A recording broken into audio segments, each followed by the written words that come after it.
Done.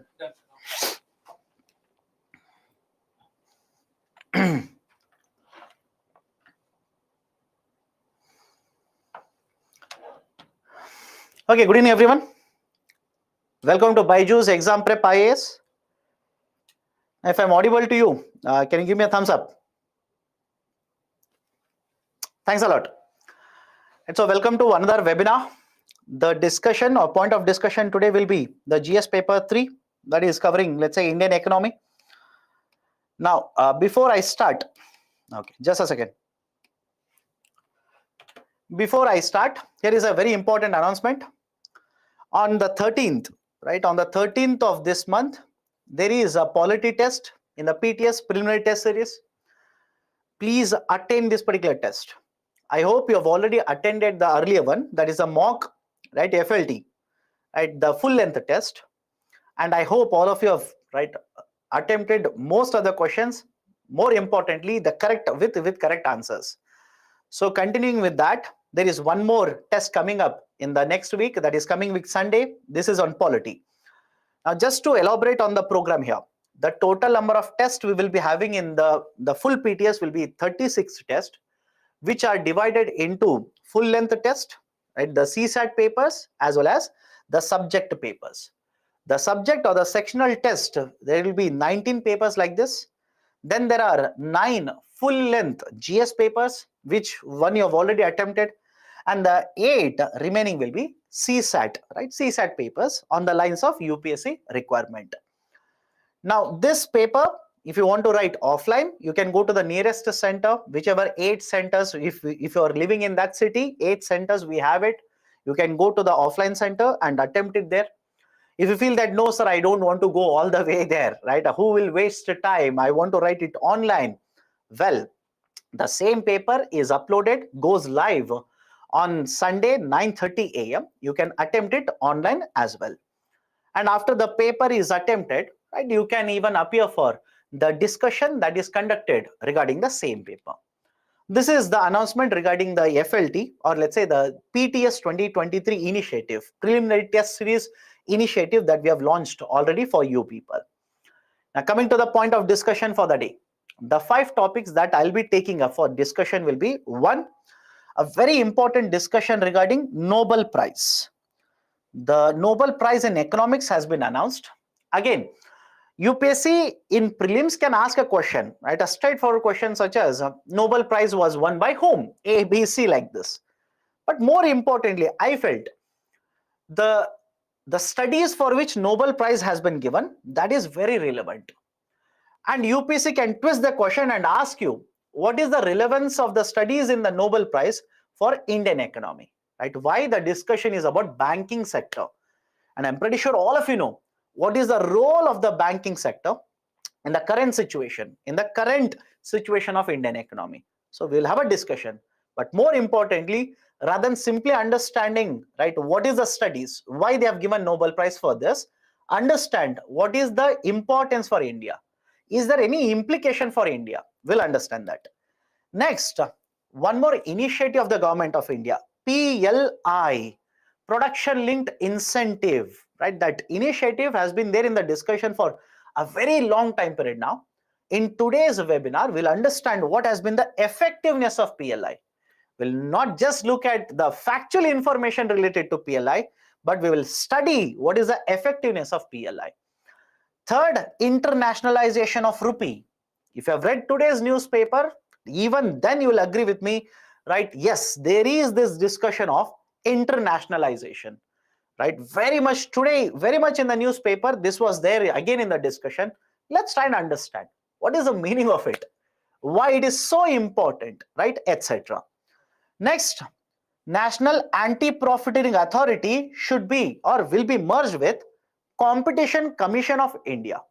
Competition Commission of India, right? So basically, this is also very important.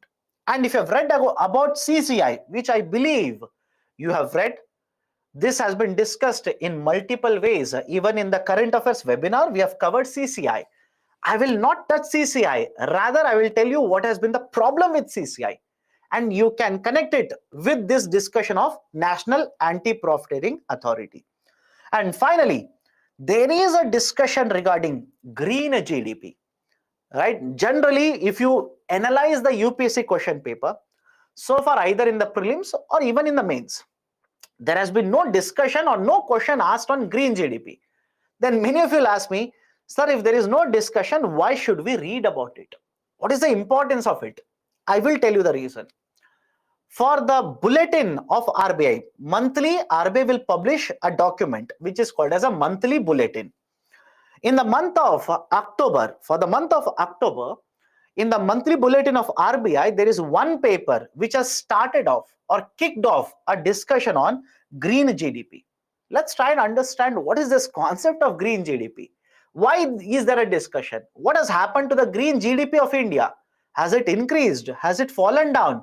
And finally, what has happened to the green GDP growth rate in the Indian economy? Done?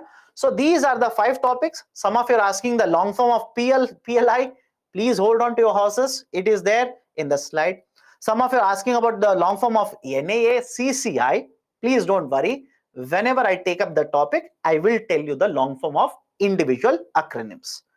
Done. Let me start with the first one. Nobel Prize in Economics. Who has won the Nobel Prize? 3 people.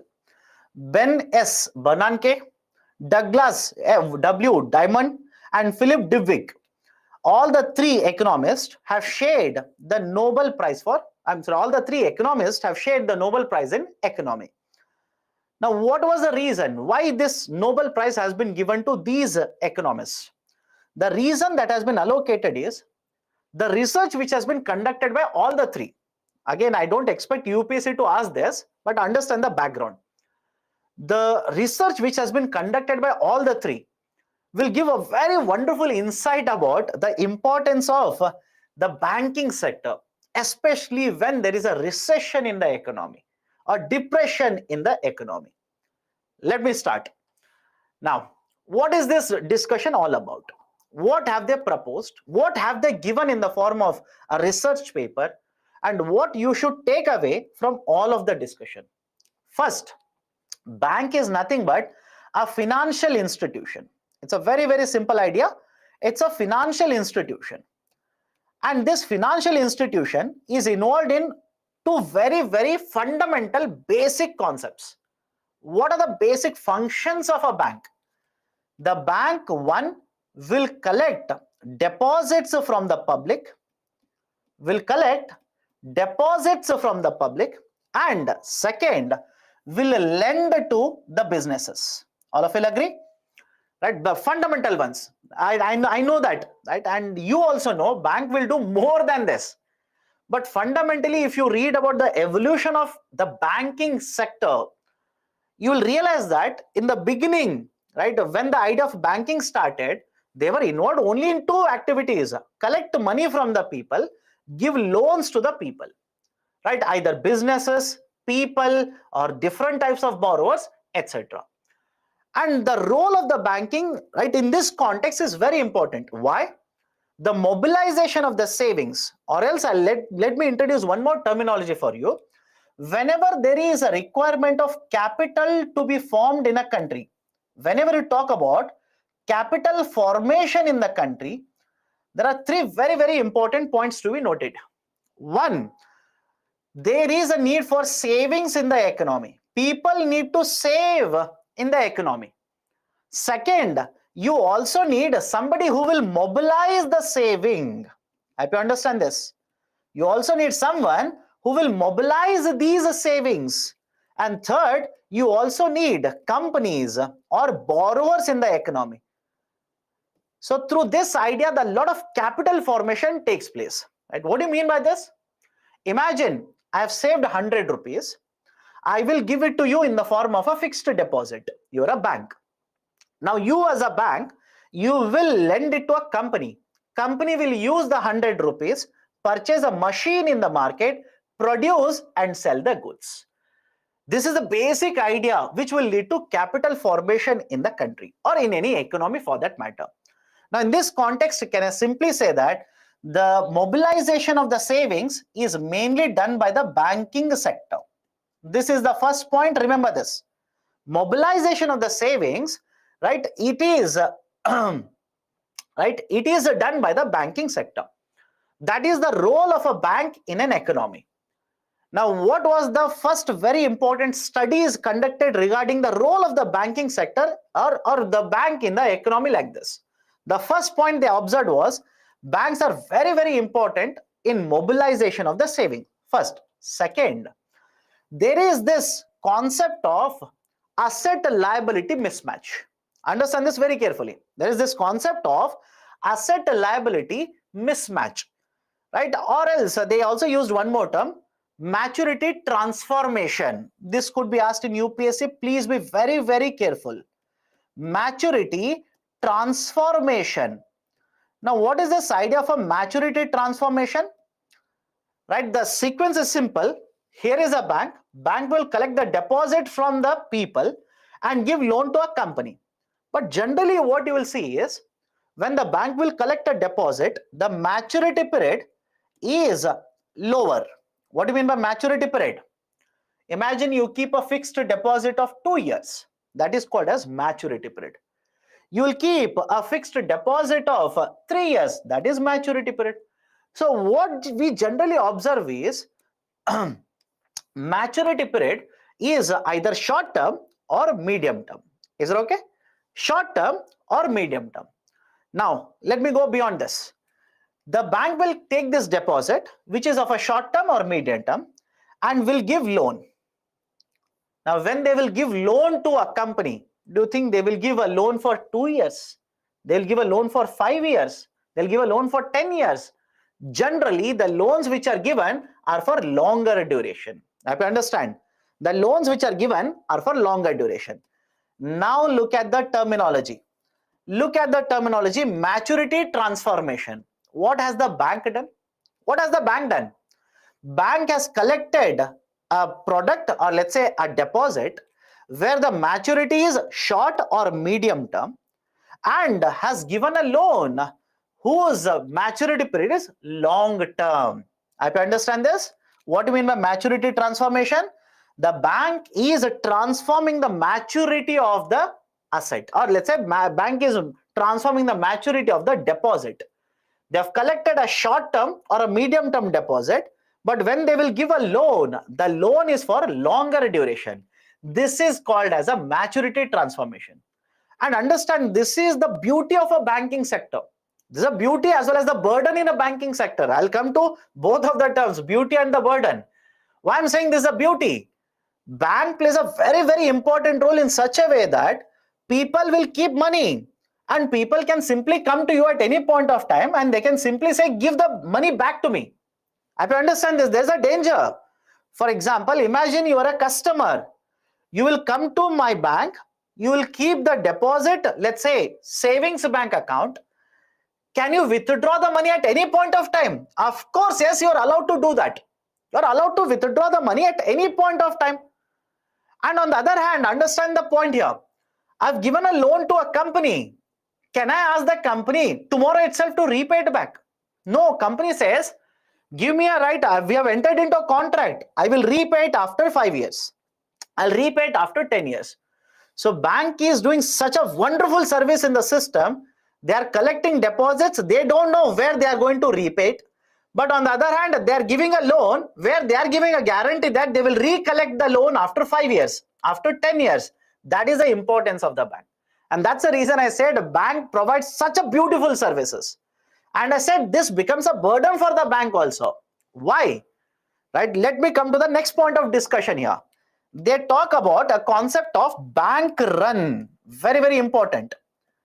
They also talk about the concept of bank run. What is this bank run situation? Let me take a very simple example. Here is a bank. 2 customers have gone to the bank. One has deposited 100 rupees. Another has deposited, let's say, 300. And let's assume the bank will take all the 400 rupees and issue it in the form of loan to a company. They will simply issue it in the form of loan to a company. Now understand the next point here. When the bank has given loan, right, let's say repayment is done in 5 years. Repayment of the loan is done in 5 years. Now after 1 month, both of them will go to the bank. they want to withdraw the money. Right? Both of them have gone to the bank. They want to withdraw the money. Now, simple question to you people. I hope you can understand it. Do you think bank has sufficient amount of money to or cash to repay the loan, repay the deposit? Hope you understand. Do you think the bank has sufficient amount of money, cash to repay? I'm not saying bank has incurred a loss. Whether it is incurred or not, that's a different issue altogether. Bank could be healthy also. But because people or depositors have gone to the bank, they want to withdraw the money, the bank may not have sufficient cash to repay the deposits or allow the depositors to withdraw money. At this point of time, this situation where the bank is exhausting all the cash, this is called as a bank run. The bank runs are very dangerous. And please understand this. The Nobel laureates or these three economists basically have found out that irrespective of the situation, financial situation of the bank, they can run into bank runs. They can go into bank runs. How? Let me explain. Imagine they have given this as a loan to a single company. Company has incurred a loss. The company is not going to repay. Now the financial position of the bank is already very bad. Now every customer wants to withdraw money from their deposits. The bank doesn't have cash. That is bank run. On the other side, imagine they have given loan to multiple companies, not one company, multiple companies. 50 rupee loan given here, right? 100 rupee loan given here and 250 rupee loan given here.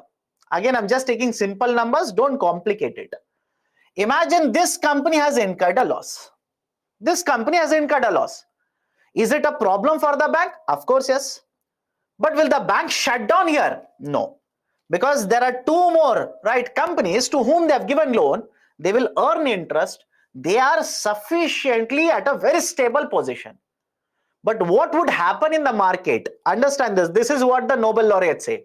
What would happen in the market is this customer will tell the other customer there is a problem with the bank. They have given loan to a company. Company is going to shut down. So what will happen as a word of mouth in the market? The depositors feel the bank is going to shut down.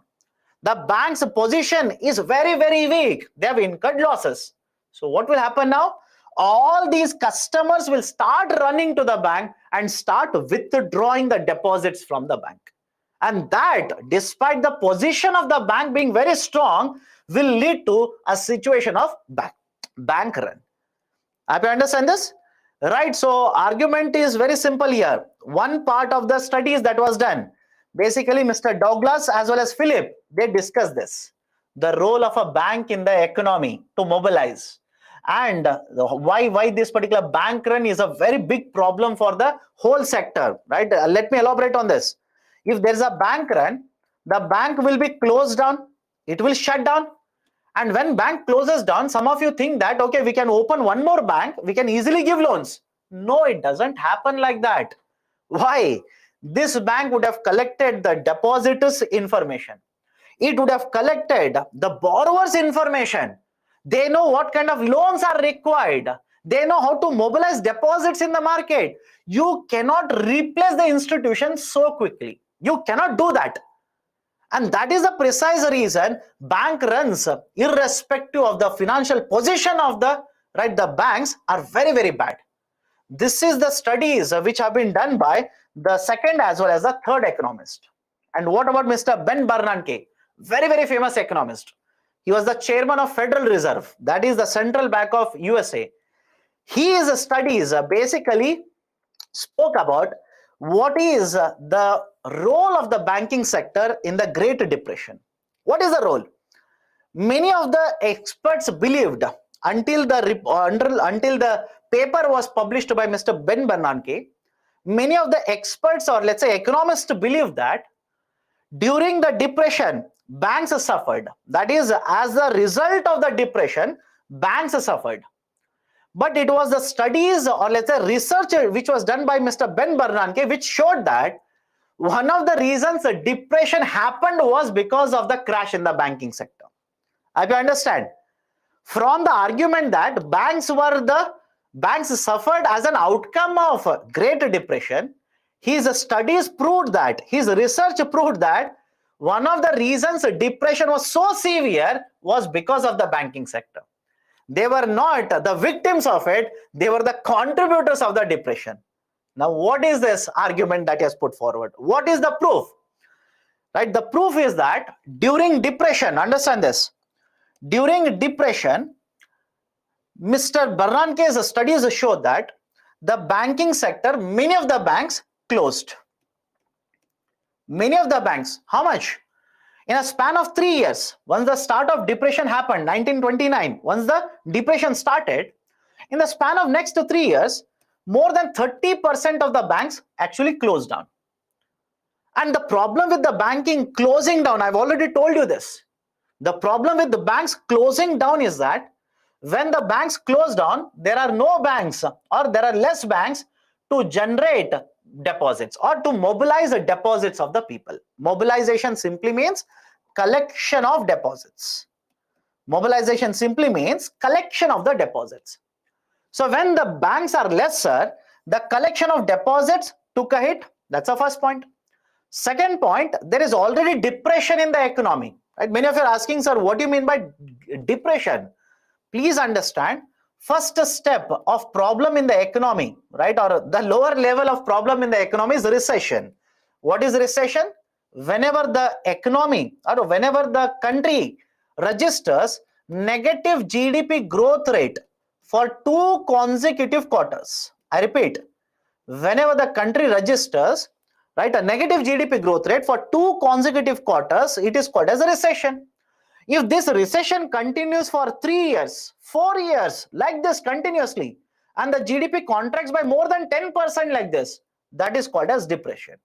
So now, I hope you understand, very recently we have experienced a recession, but no, we have not experienced a depression. Done? So have a look at this. There was a depression 1929 and 30. In a span of 3 years, more than 30% of the banks were shut down. That's the first point, which means mobilization of the deposits took a hit, giving of the loans also took a hit. Second point is, whenever the country is going through a recession or a depression, what do you expect?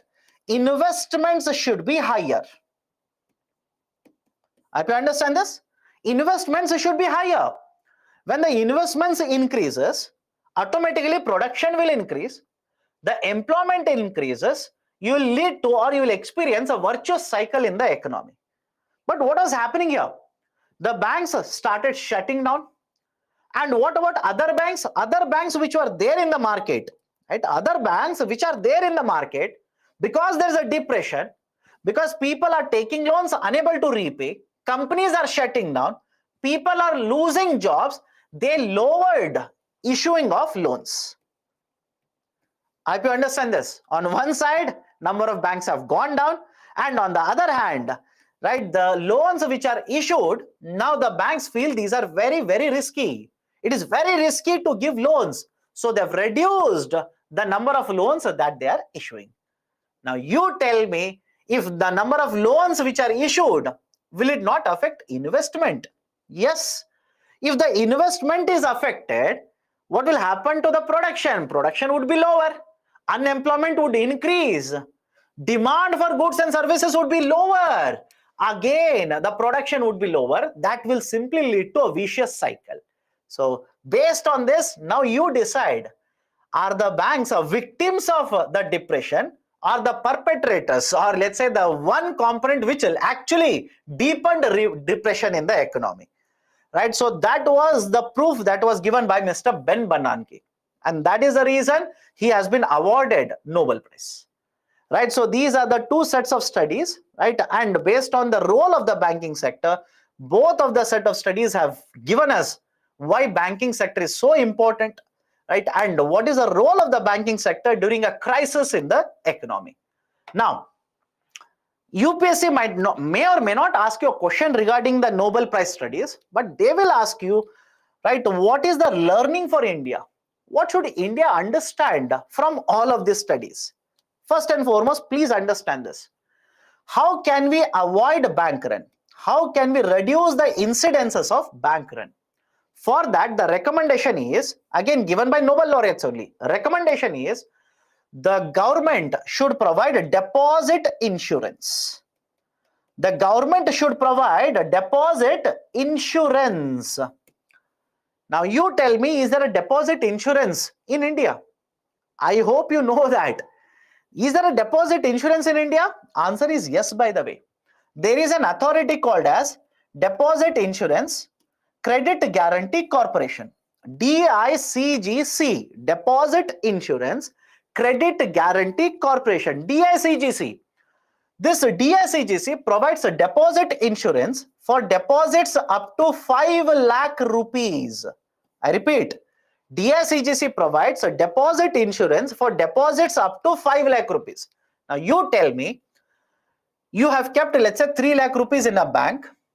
You get a news that the bank is in trouble, right? When there is a deposit insurance, don't you think you will be less concerned? I'm not saying you're not concerned. You will be less concerned. Why? You know that even if the bank goes belly up, that is, the bank goes bankrupt, they will shut it down. Even then you know that, okay, there is a deposit insurance, I will get my 2 lakh rupees, 3 lakh rupees back. Now, if that kind of insurance is provided, can we reduce the incidences of bank run? Can we reduce the incidences? Of course, yes, that is the first. Second very important recommendation that has been provided is, every country should have a bank of last resort. Every country should have a bank of last resort. Now, which is the bank of last resort in India? Right? Which is the bank which is referred as a bank of last resort in India? It is Reserve Bank of India. It is the Reserve Bank of India. Reserve Bank of India is the bank of last resort. Meaning what? Any bank in case of need, in case of emergency, can always borrow from Reserve Bank of India. So the two very important observations that have been made by Nobel laureates are already part and parcel of Indian banking sector. So no doubt banking sector plays a very important role. These are vulnerable. These are very much vulnerable to the happenings in the global market as well as the domestic market. Having said so, right, there are checks and balances. There are a systematic checks and balances which have been put in place by Government of India, RBI, etc., which can reduce the incidences of bank run or even the crisis in the banking sector in India. If you understand this, this is how you need to approach these kind of questions if they ask you in the context of Indian economy. Now, based on this, I've given a question here.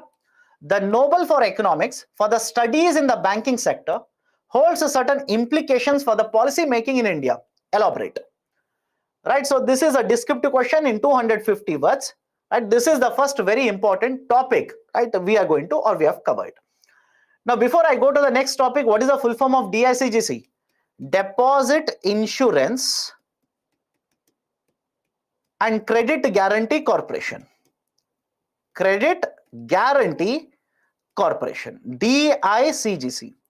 DICGC is a subsidiary. It is owned by Reserve Bank of India. Remember this.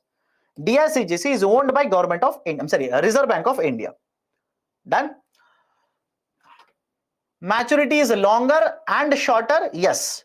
In the context of the loans given by the bank, I repeat it. In the context of loans given by the bank, the maturity is longer. Whereas the loans which are taken by the bank, loans means again deposits collected by the bank, the maturity is right lower, either short term or medium term. And because the banks are collecting short term deposits or medium term deposit, giving long term deposit or long term loans like this, this is called as a maturity transformation. The term is important, remember this. They have used specifically that term, maturity transformation. Okay. Bankruptcy and bank run are same. No, bank run is a situation where the bank is going to exhaust the cash that is there with it to repay or to allow for the deposits. Right? That can be done. For example, understand this. Today I have, let's say, 1 crore rupees cash. I will give it. But even then you will come to me. I will sell certain bonds in the market. I will give you money. Again, people will come. I will sell all the assets. I will give it to you. And finally, I don't have any assets. I don't have any money. Right? My assets are gone. Now you want to withdraw money, I don't have any money. Then I can simply go and file for bankruptcy.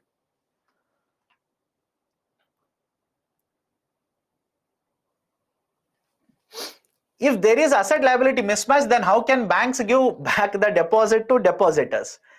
The asset liability mismatch is a common phenomenon observed in the banking sector. It's not that it's something new, it is generally the common phenomenon.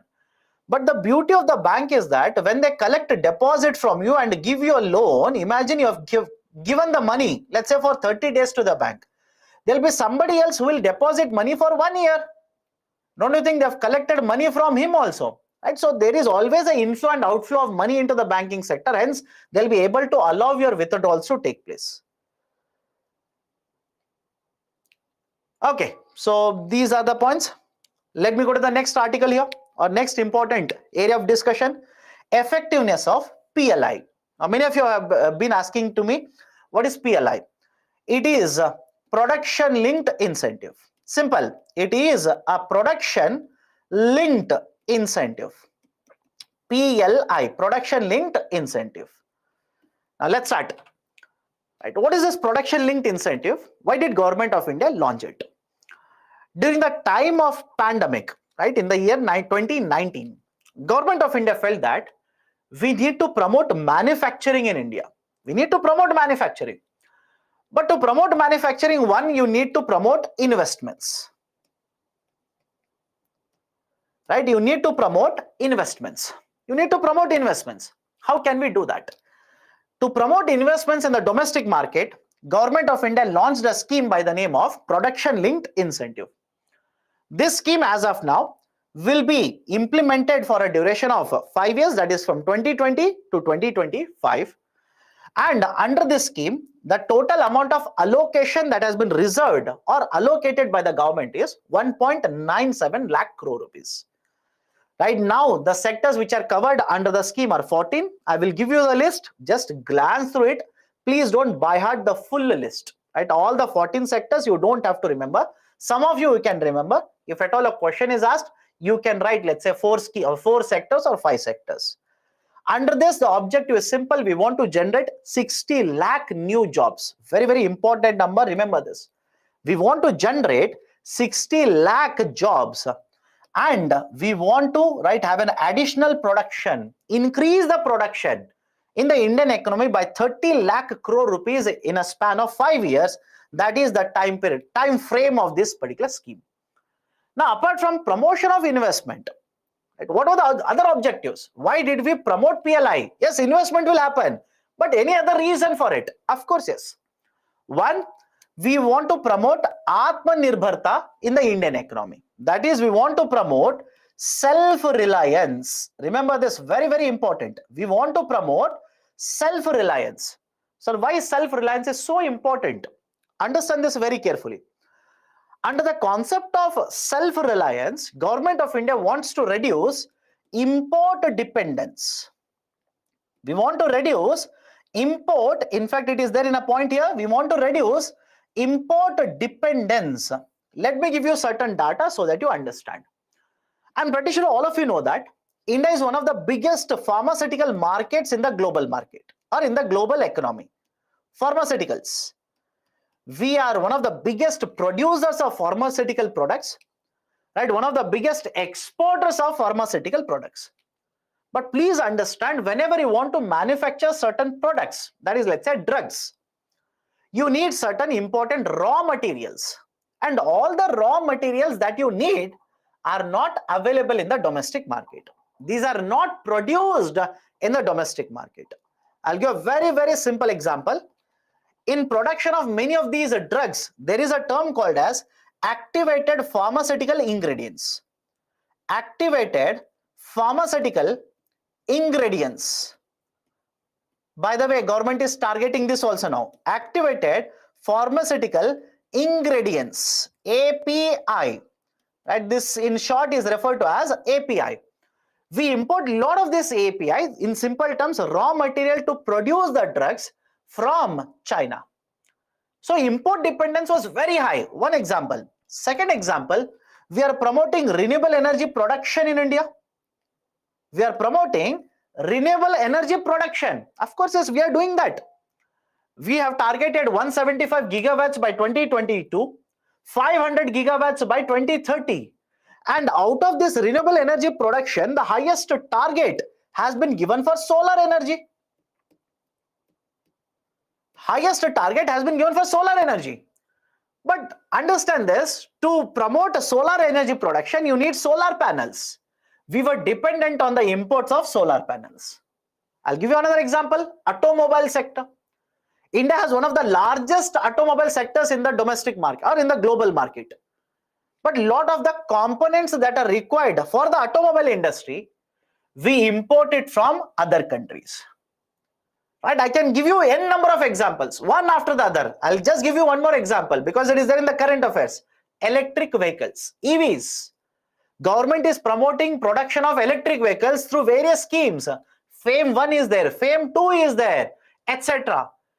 But for the promotion of electric vehicles, you require certain cells.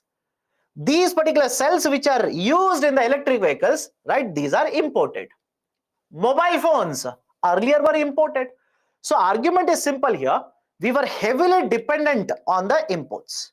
Now Government of India says, by promoting investment in specific sectors like this, production will increase, our import dependence will come down, so we will be promoting self-reliance or Atmanirbharta. Manufacturing has been a bigger problem in India. I'll prove it. At the time of independence, agriculture sector contributed the highest to the overall GDP, at somewhere in the range of around 70% plus. And over a period of time, contribution of agriculture sector has come down and the services sector has started contributing very high.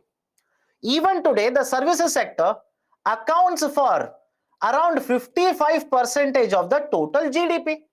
Again, from one year to next year, it will change. Don't say, sir, right, it is 53, it is 54, I read it today only, etc. It will change from one year to next year. But generally, it is around 55%. And agriculture sector, around 16 to 18%. So understand this, at the time of independence, it was agriculture sector. Today, it is a services sector. Where is manufacturing? Contribution of manufacturing sector, which is generally around, right, overall industry, which is around 25% plus, has been lower. We want to promote more and more production within the manufacturing sector. So we want to promote manufacturing. And please remember this. This is the objective. This can be the criticism for the scheme. Why? Manufacturing sector, you are targeting only manufacturing. What about services sector then? I have to understand this. Right, so second, this is objective. Third, import dependence, we want to reduce it. Global disruptions have been causing a lot of problems. Take the pandemic.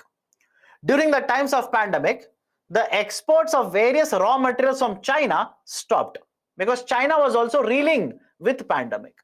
Take the example of today, Russia and Ukraine are fighting a war. There is a disruption of various supplies of goods and services to us. There is a disruption of our supplies to international market. So we want to address it as much as possible. If I can promote production in the domestic market, I need not be dependent upon the imports coming from other countries. So we want to address the issue of global disruption as well. And next one, many of the sectors in India suffer from disabilities. What do you mean by this? Let me give a very, very simple example. Understand this very carefully. Imagine here is a manufacturing unit in one country, country 1, and here is a manufacturing unit in the country 2. The labor cost, imagine in country 1 is higher. The technology used is inferior, older technology. They have taken a loan, rate of interest is higher. They want to export, right? The cost of transportation is very high. And when you compare that with the country 2, right? Best example, India versus China. The cost of logistics in China, very, very low. Cost of labor, comparatively low. Cost of loans, right? Comparatively low. Now, don't you think if you compare the two countries like this, a manufacturer in country 1 is, right, suffering certain disabilities. the manufacturer in the country 1 is at a disadvantage compared to a manufacturer in country 2. Right, so that is the point here. That is exactly the point. So in order to address all of these issues, Government of India said, let me introduce a PLI. Let me promote the concept of PLI. Now, how many sectors? I've already given the data to you people. 14 sectors are covered. And this is the list of all the 14 sectors. Please don't buy hard. Just to give you the information, I've given the data of all the 14 sectors here. You can see medical devices, pharmaceuticals, renewable energy, telecom, white goods, textile, auto components, chemicals, electronic systems, metals, etc., etc. Right, so these are the 14 sectors. Please go through this. Please don't buy hard everything.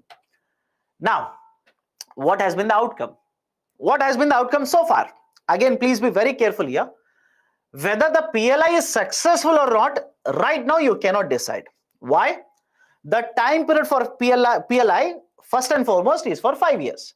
If you understand, the time period is from 2020 to 2025. And we are in the year 2022.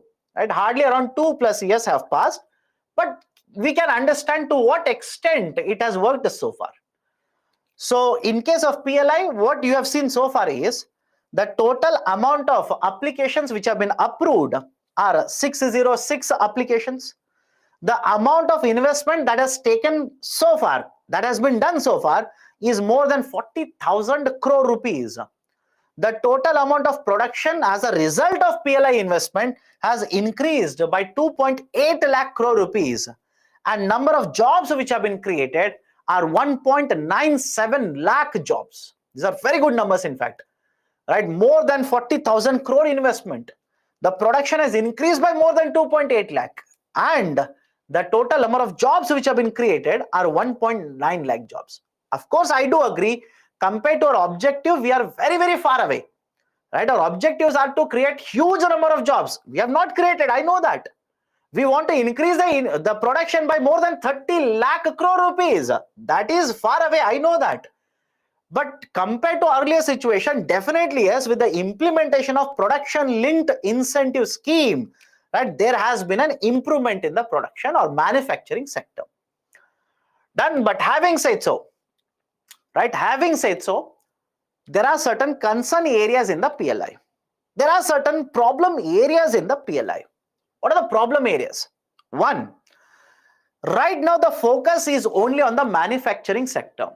But don't you think even the services sector should be focused upon? If you understand, there are certain important services sectors, you should have focused even on the services sector. But argument of the government is also valid.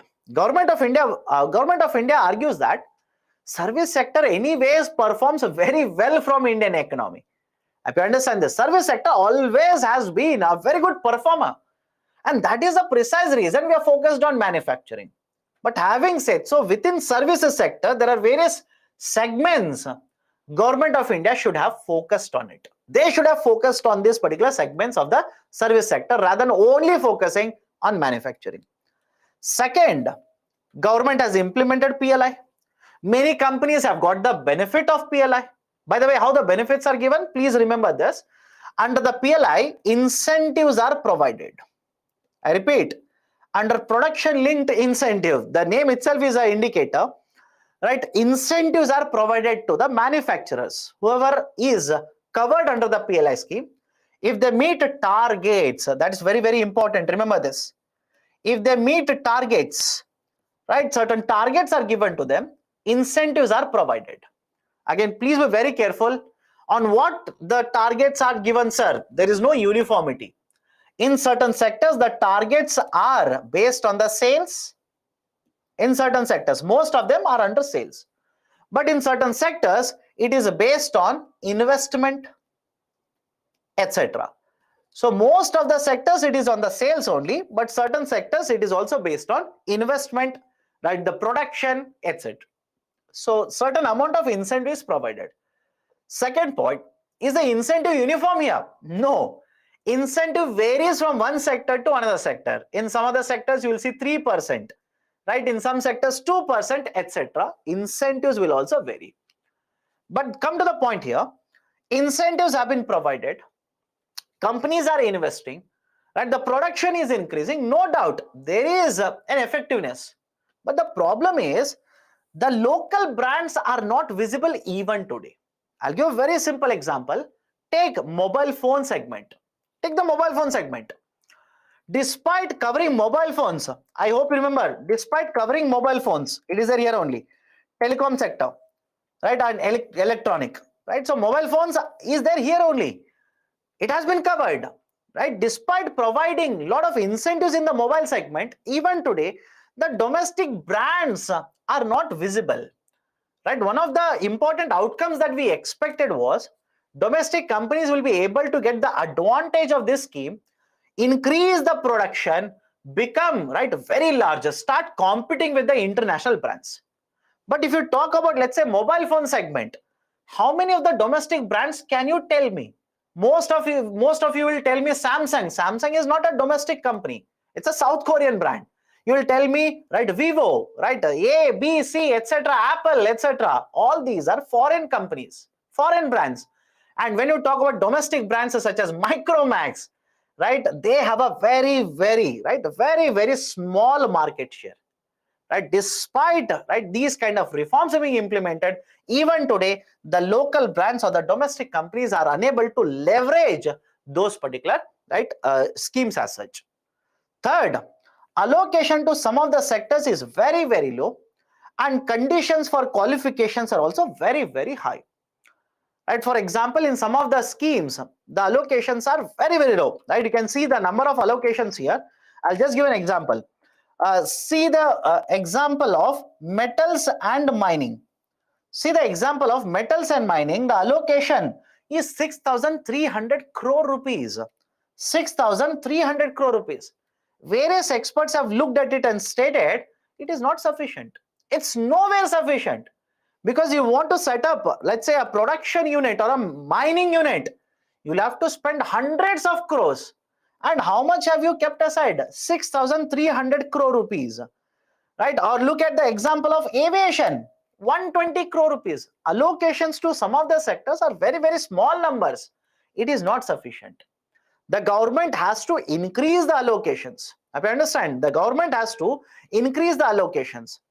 And next, the conditions which have been prescribed by the government in order to get the incentives, the conditions are also very strict, very stringent. As a result of this, many of the times the applicants will not be eligible to get the incentives for the government. For example, in mobile manufacturing itself, production itself, the conditions are very steep. The companies are supposed to achieve sales of this much. Companies are supposed to invest this much. If you do not meet the criteria, you are not given any amount of incentive. You might have invested, but you do not achieve the sales target. No incentives are given to you. Right? So that is the third concern regarding the implementation of PLI. And some of the policies of the government are itself creating issues. Sir, any example of this? Right, many of the imports right now, Government of India imposes a lot of import duties. Right, and this has been there in the newspaper. It is not just applicable to PLI, it is applicable to many other issues. The Government of India imposes a lot of duties on the imports. Now imagine you're a mobile phone manufacturer. You want to import certain component from the external market.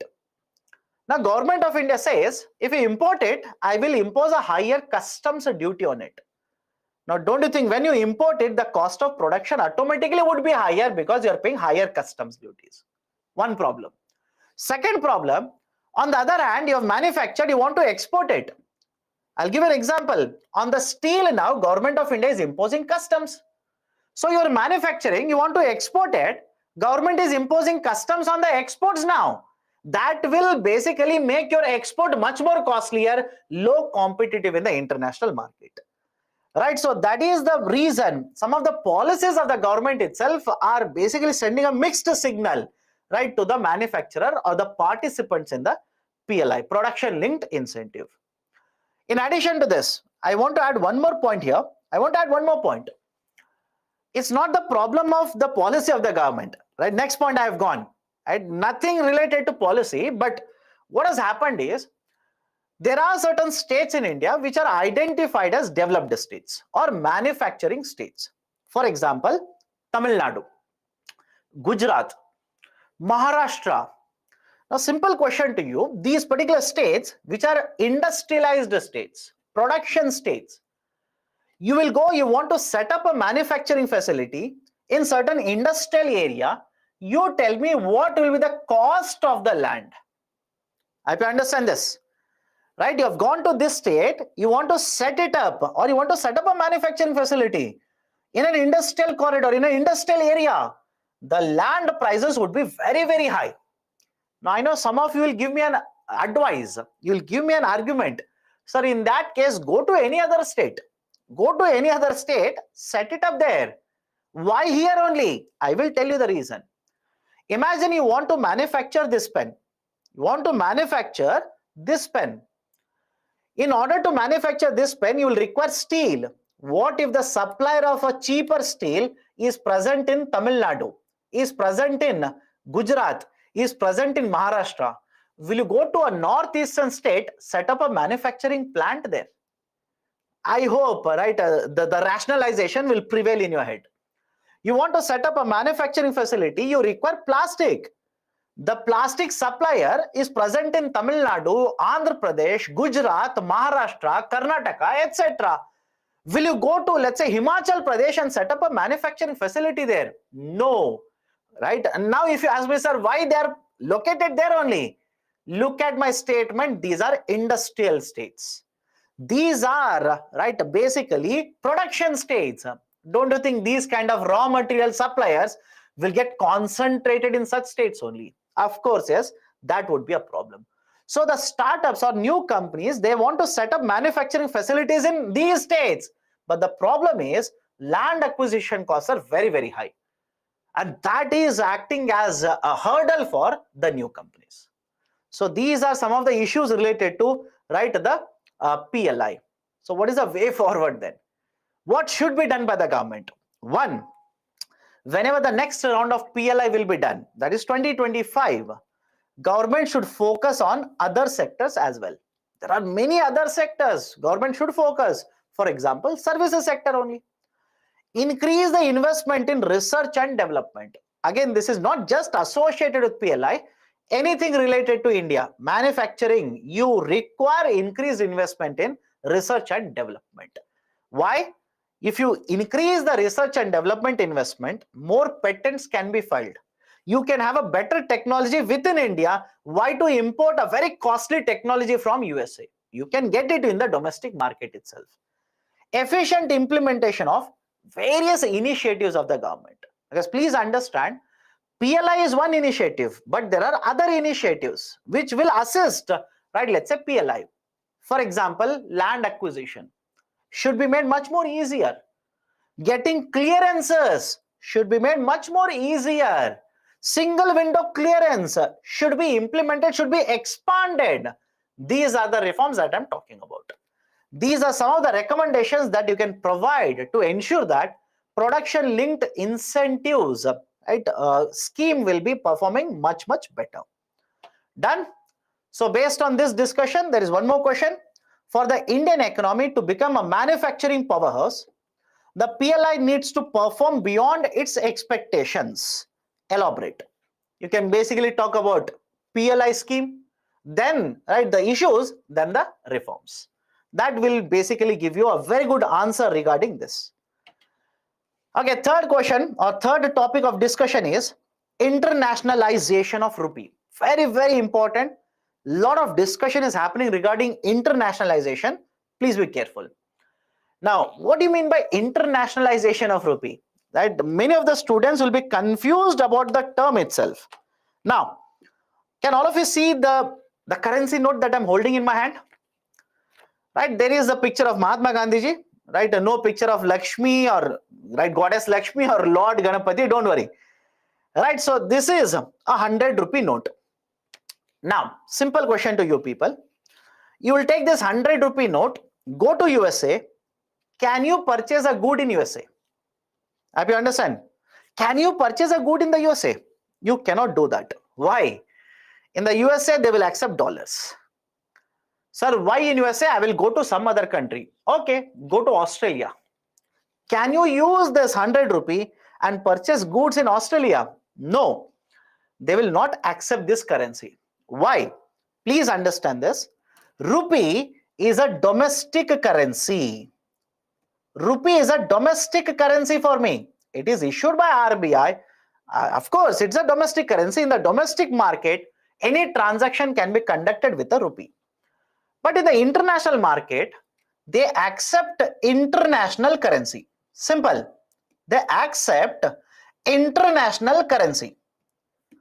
What is an international currency? For example, US dollar is the best example of international currency.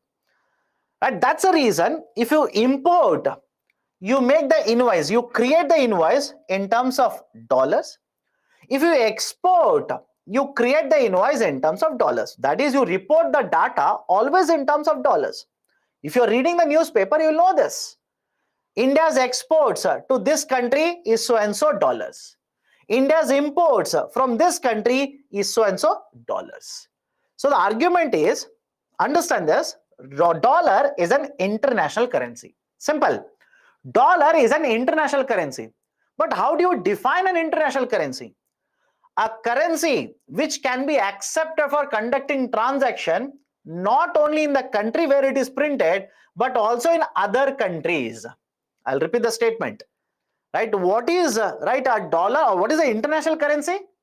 A currency which is not accepted in the domestic market. If rupee is printed in India, they will have to accept rupee within the domestic market.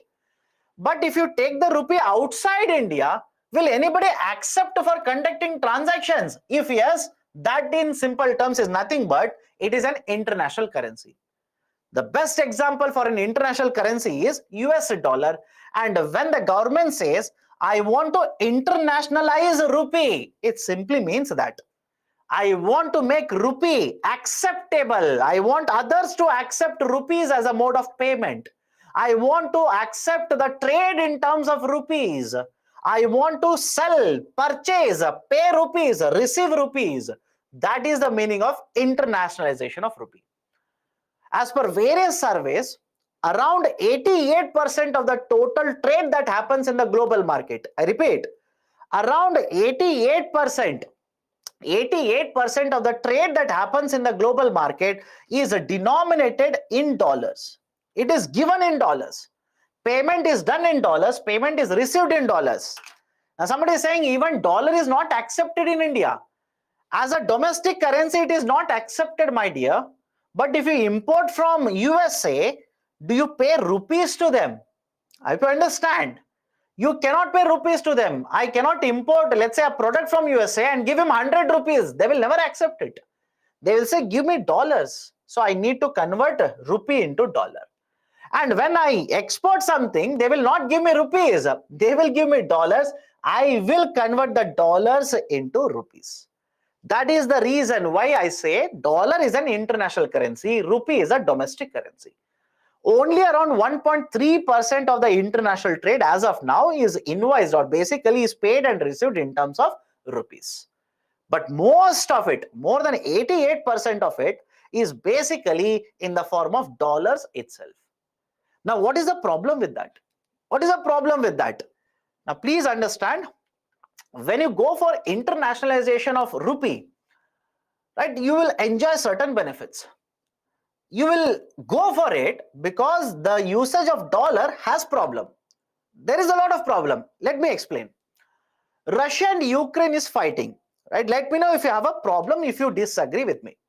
Russia and Ukraine are fighting a war. I import crude oil, I pay dollars. Now, the crude oil prices have increased, right? The import of crude oil, right? The price automatically increases.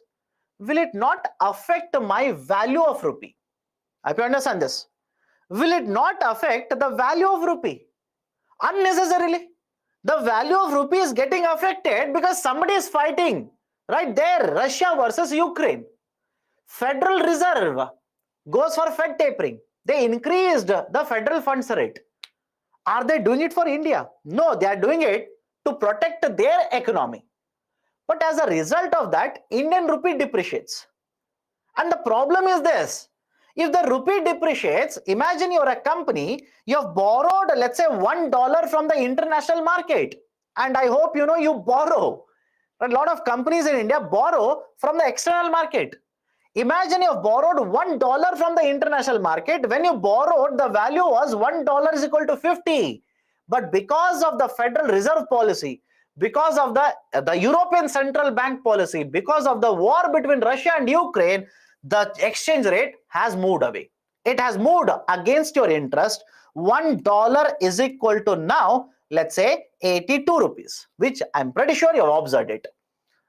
You tell me, right? You tell me, is it not affecting your borrowings? Is it not affecting value of the domestic currency? Now, many of you ask me, sir, how it is connected to internationalization of rupee? It is connected, my dear, because you have borrowed in dollar. What if rupee becomes so famous in the international market, you don't need to convert rupee into dollar. You will take loan in rupees, you will repay in rupees. Will it not address the issue of volatility in the forex market? I have to understand this. Will it not basically address your concern related to rupee value? Right? Again, I can extrapolate it. Will it have an impact on imports? Of course, yes. Rupee depreciates, import value will suddenly increase. India will experience a current account deficit. Trade deficit will be increasing. Current account deficit will be increasing. Inflation will be happening in the domestic market. Now, all of this is happening because of certain external events, because the rupee is linked to dollar, or the value of rupee is determined in terms of dollar. Now, what if I import, right? Let's say I import crude oil, I pay in rupees. Let the exchange rate be anything. Let the exchange rate be anything. I will purchase the crude oil, I will pay rupees. So don't you think with internationalization of rupee, if rupee is accepted not only in India but also outside India, the problem of exchange rate to a very great extent would be addressed. Right? That is the reason I'm saying Government of India is targeting internationalization of rupee. What are the benefits? One, exposure and impact of spillover effects will be very, very low. Right? Whatever the European Central Bank does, we will not be affected if our trade is in rupees. Whatever Federal Reserve does, if our trade is in rupees, it will not be affected because I'm collecting the money in rupees, I'm paying the money in rupees. It doesn't affect me. Next, issue of exchange rate risk for the businesses or the corporates will also be addressed. Because understand this, corporates in India borrow from the external market under a route called as external commercial borrowing. External commercial borrowing. And when you borrow under the ECB route, you're allowed to borrow in domestic currency, you're allowed to borrow in foreign currency as well. I'll repeat the statement. You're allowed to borrow in the domestic currency as well as you're allowed to borrow in the foreign currency. A simple question to you people, if you're allowed to borrow in the domestic currency, are you going to face any exchange rate risk? No, you're not going to face. But if you're going to borrow in the foreign currency, let's say dollars, any volatility in the exchange rate, your repayment would be affected. You'll simply repay a lot of money because of that. Right? So issue of exchange rate risk for the businesses or corporates will also be addressed. Now, before going forward, I will answer this question by the way. Let me raise a question to you people. I said under ECB route, you are also allowed to borrow using or in the form of domestic currency. Any example that you can give me? Any example where you can say, sir, yes, this is the rupee borrowing, right? That you are asking me for. Right? Great. I'm very happy with you people. Right? Masala bonds. I'll come to that also. Just give me some time. Masala bonds. Now, right, an extrapolation of discussion. Can I simply say masala bonds will help in internationalization of rupee? Think of the statement. Think of the statement and let me know. Masala bonds will help in internationalization of rupee. Answer is yes, by the way. The need to hold forex reserves will be coming down. Definitely yes. Right now we have huge amount of forex reserves. Why? Because we know that we might experience higher current account deficit. We might experience trade deficit.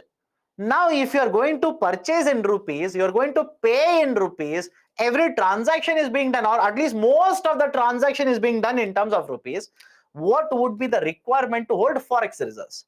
But please understand, it's a double-edged sword. It's a double-edged sword. Why? I'll tell you. You hold a lot of forex reserves, and remember this, forex reserves are kept with whom? Reserve Bank of India. Right? What are masala bonds? I'll come to that. Just give me some time. These are kept with RBI. RBI is not allowed to use the forex reserves except for certain reasons. For example, RBI can use it to invest in only government bonds. Understand this.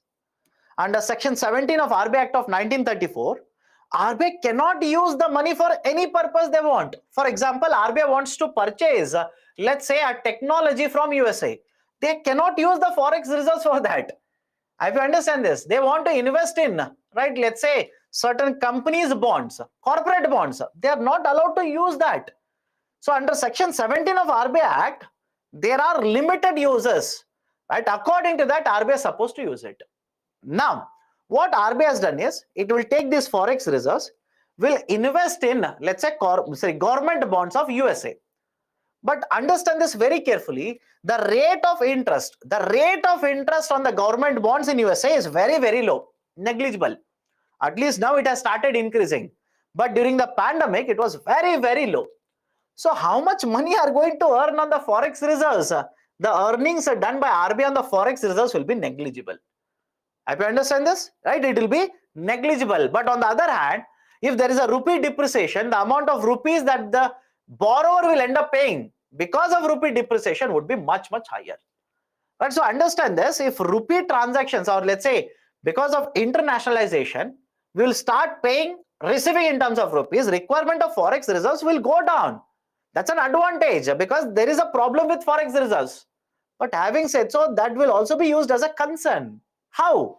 So how the same point can be used as concern?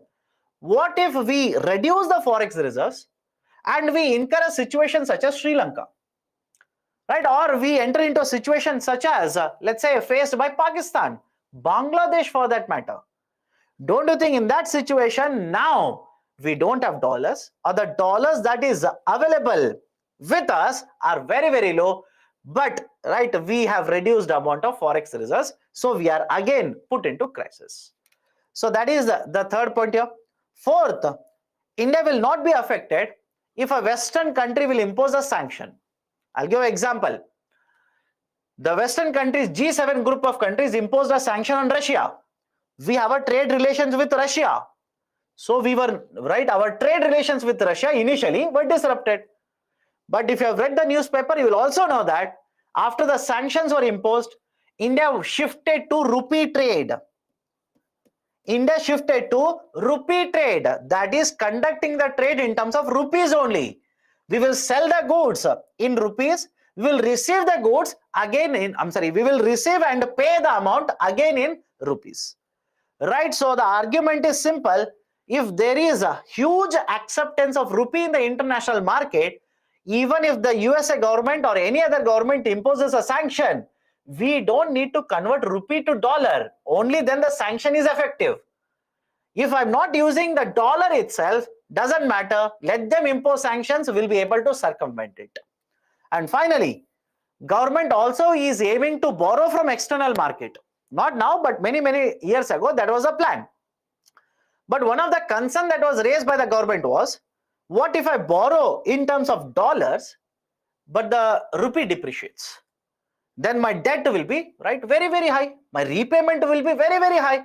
So that was the concern raised by the government. Now, if they can borrow from the external market, right, in terms of, let's say, right, the rupees itself, there is no exchange rate risk. There is no problem with the net. Okay. Right, so these are some of the right benefits. But having said so, there are certain concerns also. With internationalization, there are certain concerns. How? One, if you internationalize rupee, that is, foreign investors can simply come into India, invest. You can take your money outside India, invest, right? Anything is possible now, right? In terms of rupees, it is allowed. Easily it will come into India, easily it will go out of India. Foreign investors will bring a lot of money into India, invest in the assets. They will invest in the asset. And please remember this.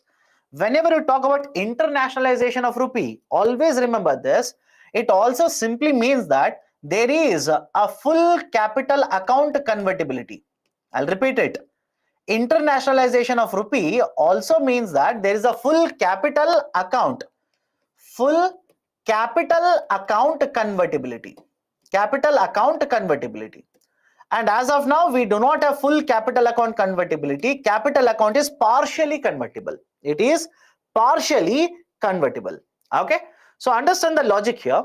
If you have a full capital account convertibility, again the same issue. Foreign investors will bring a lot of money in India, invest in financial securities, financial assets such as bonds of the government, and they can simply dump the bonds, sell the bonds at any point of time, take the investments out of India.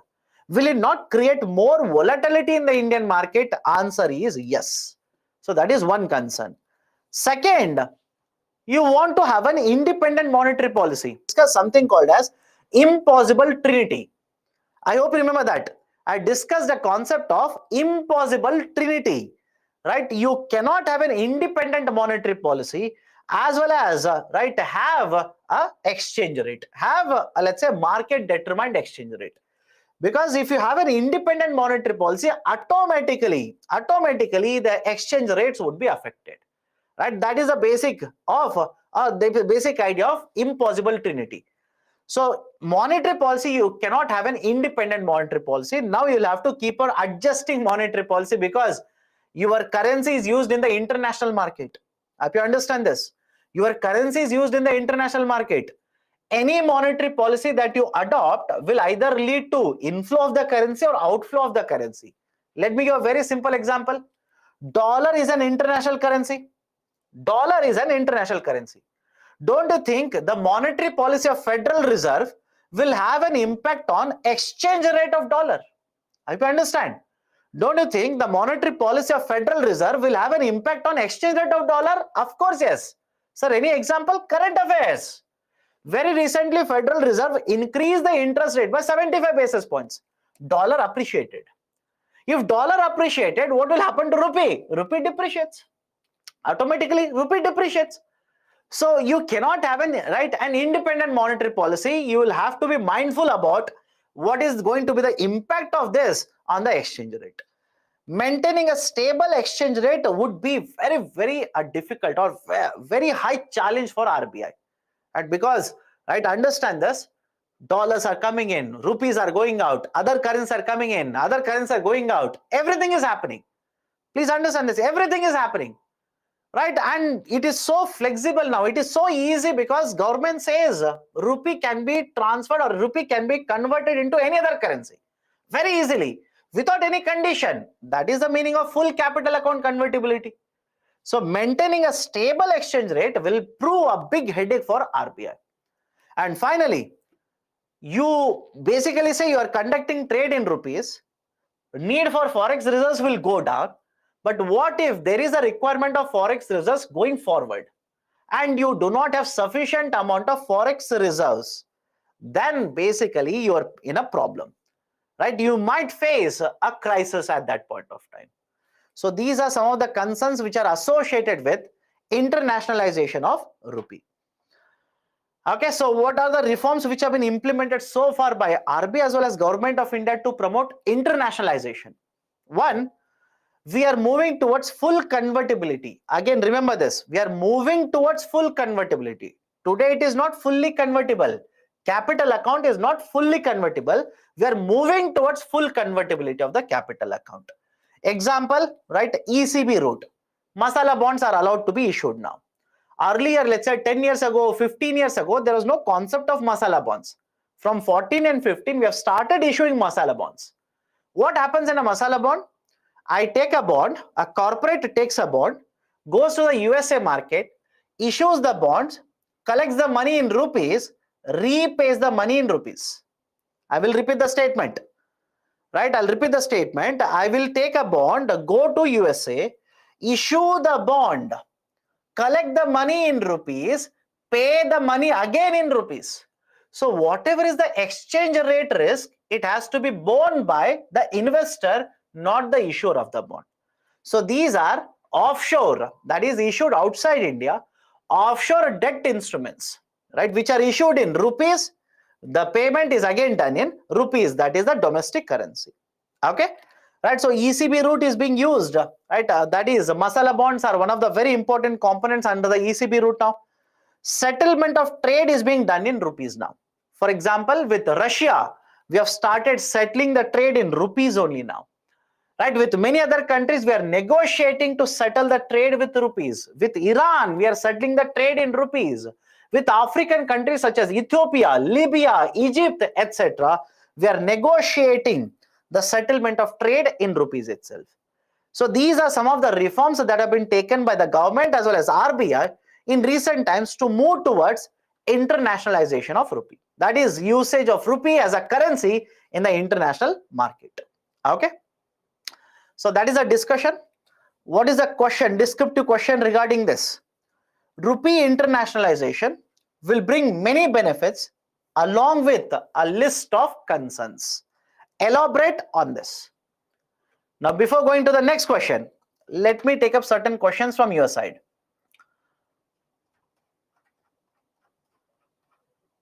What is spillover effect? Spillover effect means an event taking place has an impact on some other event. For example, Russia-Ukraine war, it is an event. The impact of Russia-Ukraine war will be felt in India. That is spillover effect. Okay. As you talked about the first concern, internationalization of rupee, does it also affect USA economy? Refer it to faculty. If there is influx of Indian currency into India by foreign investor, isn't it lead to inflation? In what context are you asking this? Is it going to affect USA economy? Of course, yes. Any currency, if it is internationalized now, I don't have to convert rupee into dollar. I don't have to do that. USA exporter might have to purchase, might have to invoice their trade in terms of rupees. We will simply say we'll accept only rupees, not dollars. So of course, yes, but that exchange rate, when it will have an impact, the exports from USA, the manufacturers in USA will be affected.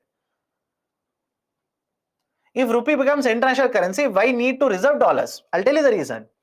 Whenever you talk about internationalization of rupee, it doesn't mean that all the transactions will be done only in rupee.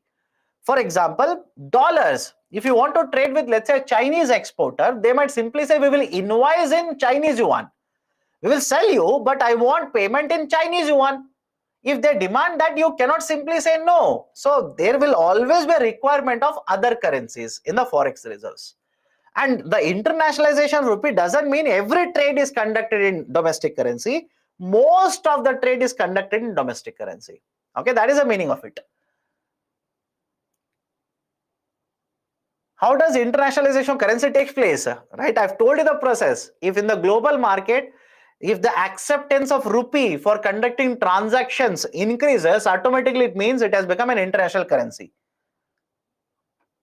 Is there any international body like IMF or W which monitors it? Generally, the internationalization, there is no monitoring authority, but definitely yes, recognition is given. For example, with the Chinese renminbi becoming an internationalized currency, that has been included in the SDR, right? That is SDR's, the calculation of SDR basket.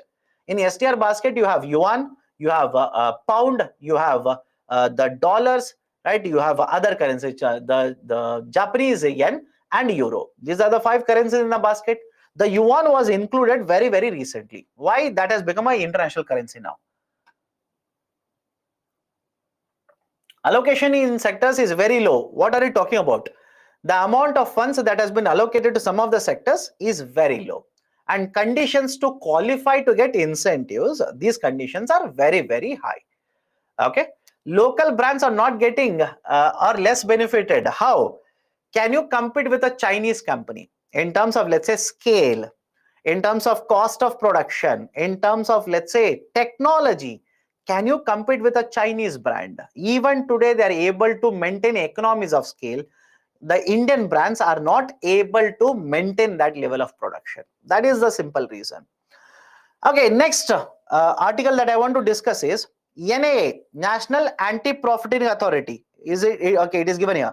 Anti-Profiteering, National Anti-Profiteering Authority is supposed to be merged with Competition Commission of India. Let me check whether there is Competition Commission of India expansion. Okay, no, it is not there. Let me give it. Competition Commission of India. Now, what is the discussion here? Simple. When we started implementing GST, 2017, we implemented GST. Now, one of the concern was with implementation of GST, over a period of time, the government is going to change the tax rates. That is, when I say Government of India, GST Council. GST Council will change or either increase or decrease the tax rate of a product. Let's take a very simple example. Imagine a product price is 100. The GST rate is 12%, which simply means the price, right, in addition to 100, 12 rupee GST has to be collected. The market price will be 112 rupees.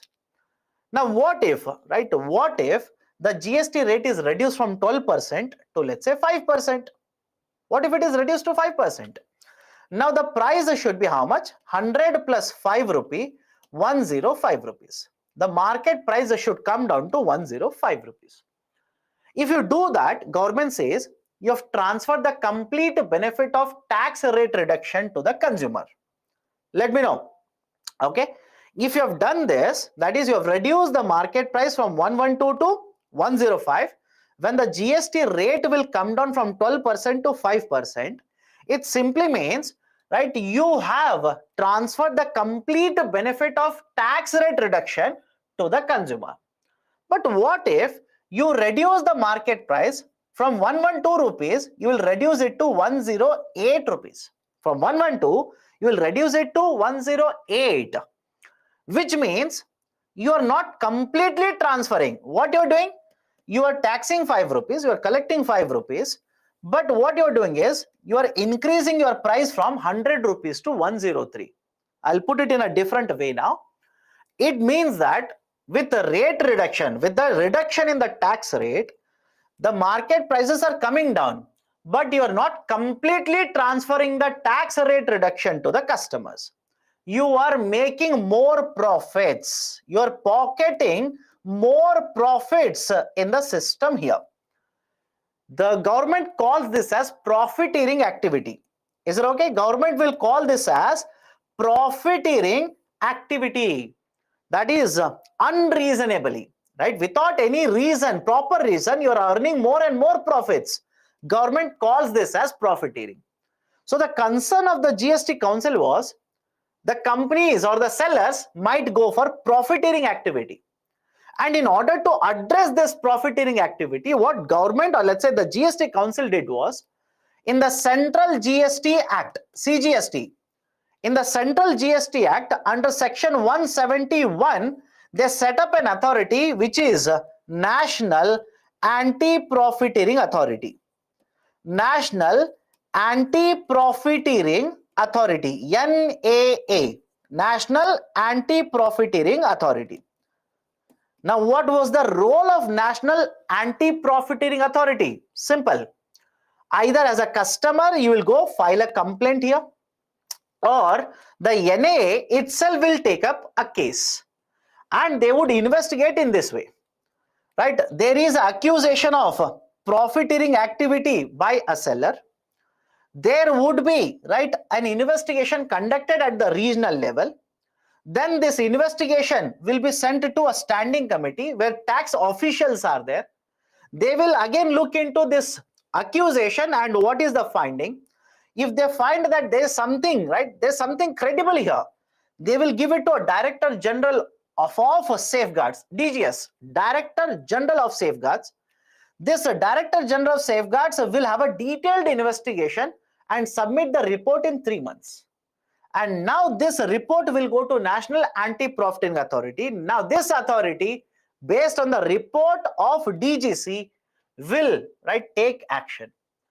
If the DGS says that, that is the Director General of Safeguards says that this company is involved in profiteering, they are pocketing more and more profits, they are not giving the tax rate benefit to the consumer, then the National Anti-Profiteering Authority will penalize the company.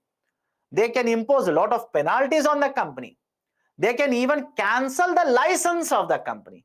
These powers were given to National Anti-Profiteering Authority. Now, what is the function of NAA, how it has been effective, I'll come to that. But one of the very important points regarding NAA was the government, when they passed or when they introduced this NAA, they stated that the NAA will work only for 2 years. Understand this. The NAA will be functional only for next 2 years. So if you go by the calendar, the National Anti-Profiteering Authority was established in 2019. It should have closed, it should have wound up in 2019. But in 2019, again, the GST Council said, okay, let's continue with the authority. Let's not close it. Let's continue with the authority. For how many years? Another 2 years. So if you say another 2 years, that would take to how much? 2021, November, December 2021. But again, in the month of November, December 2021, the GST Council stated, let's extend the tenure by 1 more year, which takes it to 2022. And I hope you know you are in the month of November 2022 now. That is the reason there is a discussion of the National Anti-Profiteering Authority being merged with the CCI. What is CCI? Competition Commission of India. Now, Government of India says, sufficient. We have been able to operate with the National Anti-Profiteering Authority for 5 years. We want to merge with Competition Commission of India. But now is the problem. That is the problem. That is the point of contention here. What is the point of contention? Competition Commission of India, understand this very carefully, has a different work altogether. The mandate of Competition Commission of India is different. The Competition Commission of India, mind you, was established with the Competition Commission Act of 2002. Under the Competition Commission Act of 2002, the Competition Commission of India has started operating from 2009. The role of the Competition Commission of India is to monitor the competitive behavior in the market. They don't look at the pricing of the products. They don't look at whether they are profiteering or not. They only look at what is the competitive behavior. For example, a company wants to acquire another company. Is it in the favor of the customers or not? If there is an acquisition, what will the company do? Will it become a monopoly? If it becomes a monopoly, will it basically jack up, increase the prices? Right? Where is the interest of the customers here? This is generally the observation or the role of the Competition Commission of India. So on one side, you have an authority, right, which looks into profiteering activity. And on the other side, you have one more authority which looks into completely the different aspect in the market. Now you want to merge the National Anti-Profiteering Authority under the Competition Commission of India. Don't you think the objectives of the company, objectives or the functions of both the authorities are different, which means now you will have to give more powers to CCI. That's the first thing, right? CCI will require a lot of powers. They will require more and more powers. That's the first thing. Second, with more functions attached to CCI, they will require more infrastructure. They will require more manpower. And if you look at the CCI right now, CCI itself is struggling. Why? It requires a quorum. It requires a quorum of 1 + 2 people, chairman plus 2 people in order to function. Even that quorum is not there in the CCI right now. Right? So there is a huge requirement of manpower in the CCI. Now you want the CCI to get more infrastructure. You want them to have more manpower, means expenses of CCI would increase. Does it make sense to you? Expenditure incurred by the CCI would automatically increase. So what about the allocation of funds to CCI? How much of the money in the budgetary allocation has been given to Competition Commission of India in the last couple of years? Have a look at it. The trend that you will observe is after 2018 and 19. After 18 and 19, the amount of money that is allocated to Competition Commission of India has taken a hit. It has been going downwards. So one, you need to expand the powers, give more powers to CCI. Second, CCI requires more people to handle all these cases now. You need to allocate that. The CCI will require a lot of infrastructure, right? That you will have to provide. On the other hand, the expenses which are allocated, the money that is allocated to CCI in the budgetary allocation has been taking a dip, has been going downwards. Continuing challenge for CCI, even if it is included, that is NAA is included in the CCI, will be how to calculate commensurate reduction. And I'll repeat it, understand this very carefully. How to calculate commensurate reduction, right? What do you mean by commensurate reduction? If you remember earlier, I gave you this example. Focus on this. I'll change the color of the pen so that you understand what I'm talking about. Can you see the blue color marker now? I'm talking about this calculation. I'm talking about this calculation. Earlier 100 rupee, tax was 12 rupee. The market price was 112. Now, the tax has come down to 5 rupee, right? The price 100 plus 5 should become 105. Now, if you reduce your price from 112 to 105, this is called as commensurate reduction. I hope you understand this. If you reduce the price from 112 to 105, this is called as commensurate reduction. But the question mark itself is that how do you know what should be the commensurate reduction? Because right now I've taken a very simple calculation. 100 plus 12, 12 rupee tax, 112. And I've taken one more example, 100 plus 5, 105. Very, very simple calculation. But in the real market, it's not that simple. Why? Imagine you're purchasing 3 raw materials. Understand the problem here. Imagine you're purchasing 3 raw materials.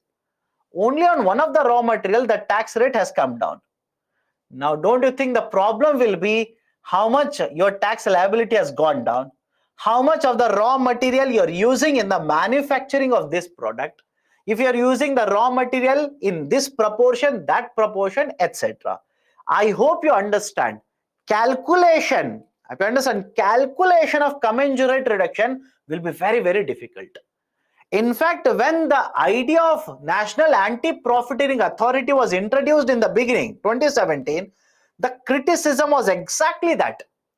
How will the authority identify, calculate what is a commensurate reduction? And that is the precise reason there are more than 130 cases which have been filed against NAA challenging its constitutional validity. I hope you understand this. There are more than 130 petitions which have been filed against the National Anti-Profiteering Authority challenging the constitutional validity of the authority.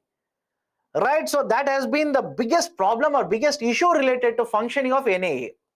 And finally, what has been the performance of Competition Commission of India? You want to merge this, right, into the CCI. How CCI has worked? If you look at it, right, have a look at the data here. Please don't by heart all the data, right? You will not be able to remember all of it. At least remember the trend. What you will realize is the amount of penalty that has been imposed by Competition Commission of India, the total amount of penalty which has been imposed by Competition Commission of India from 11, 12 to 18 and 19, the amount of penalty imposed is very, very high. Right? How much? Very, very high. 7,000 crore, 800 crore, 2,500 crore, 1,500 crore, so on and so forth.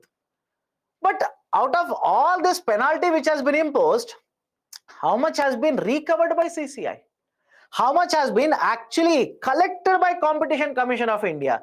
That is a very, very small number. For example, have a look at this. In the year 12 and 13, it imposed a penalty of more than 7,100 crore. Out of that, how much has been the realization? How much has been the penalty collected so far? Only around 14.9 crore. In fact, if you look at the last 10 years, only around 1% of the total penalties imposed have been collected by the Competition Commission of India. You will ask me, sir, why? Right? Why is that so? Because they are imposing such a high amount of penalty. Why they are not able to collect the penalties? Simple. They will challenge the orders of the Competition Commission of India at Competition Commission Appellate Tribunal. I hope you understand this. They will challenge the orders of Competition Commission of India at Competition Commission Appellate Tribunal.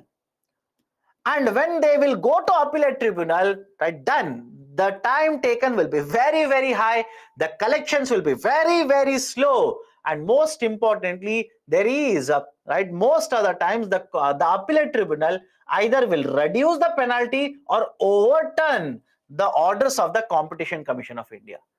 And there itself comes the point, there itself, how effective is CCI then? Right, if you know that a company has right, let's say, been involved in anti-competitive behavior, you have imposed a penalty, they will go to appellate tribunal, get it turned out, or they will get it thrown out, then who is going to monitor these companies? How effective is your implementation? How effective is your regulation then? Right, that is the reason why there are a lot of concerns and a lot of issues which have been raised regarding Government of India's decision to merge NAA with Competition Commission of India. Done? Okay, so that is the discussion. What is the way forward now? What is the way forward out of all of this mess? One, right, understand this, Government of India no doubt has to give more powers to Competition Commission of India and also increase the allocation. Increase the allocation. And third, right, remember this, third, the Competition Commission of India now has to take certain, let's say, measures or certain practices which are followed by European regulators, because European regulators are considered to be one of the best in the global market. Best in the sense, the way they implement their policies, penalize them, etc. I'll give a very simple example. If you have Apple products in your home, you will realize that one Apple product has a different charger, another Apple product a different charger. You purchase one more Apple product, they don't have a charger for it, for which you will again have to purchase one more charger, you will have to purchase one more converter, etc. Looking at all of this, the European regulator says nothing doing, have only one charger, have only one wire, USB type C, which was there again in the newspaper. Right, so there are the global regulators such as European regulators, which are very, very efficient in terms of regulating competition, in terms of penalizing these companies, in terms of recovery of the amount as well. So basically, the Competition Commission of India may take out certain leaf, or let's say certain methodologies from them and implement it in India so that the regulation becomes much more effective. Done. So these are certain very, very important points regarding the NAA to be merged with the Competition Commission of India. I've given a question here. To promote fair competition in the economy, government has introduced reforms such as NAA and CCI. Evaluate to what extent they have been able to achieve the objectives and also challenges faced by them in 250 words. Okay, right. So the last and the final concept for the day, that is the idea of green GDP. But before that, let me take up certain questions. What is the way forward? A merger, right? Merger will go forward. It will go forward because please understand, strictly speaking, there is no requirement of a national anti-profiting authority in India. Strictly speaking. Why?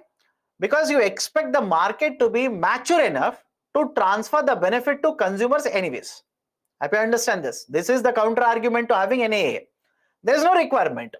I'll tell you why. Right? Many of you will say, sir, no, we require an authority. Why? You only showed us the calculation. 100 plus 12, 112, 100 plus 5, 105. What if the seller doesn't reduce the price to 105? Don't you think they are profiteering? Don't you think that is against the interest of the consumers in the market? Of course, yes. But you tell me, is there only one seller in the market? I hope you understand. Do you think there is only one seller in the market? Only one private sector company in the market? Imagine the tax has been reduced from 12 rupees to 5 rupees.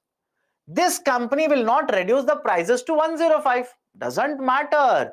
There will be some other competitor who will realize that and they will reduce the prices to 105. Now, when the product becomes cheaper, the other company's product will become cheaper. Don't you think automatically the market share of this company, which has not reduced the prices, will go down?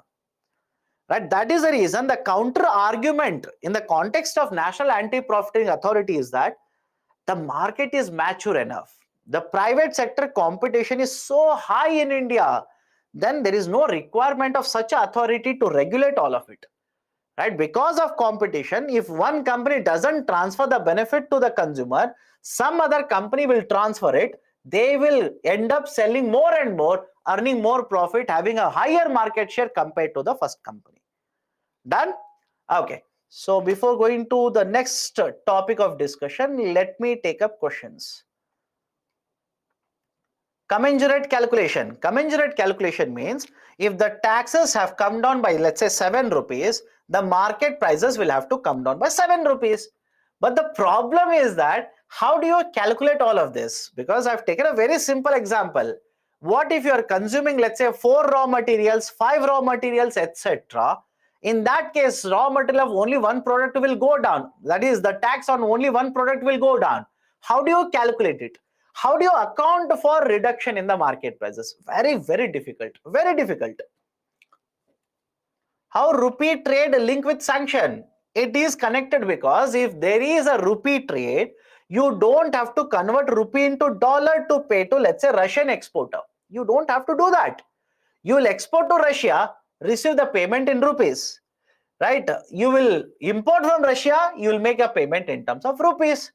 So even if Western countries impose a sanction, it is not going to affect your trade with Russia.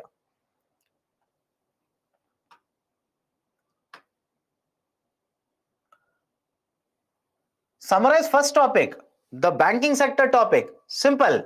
Banking sector plays a very important role in maturity transformation, lending activity, mobilization of the deposits.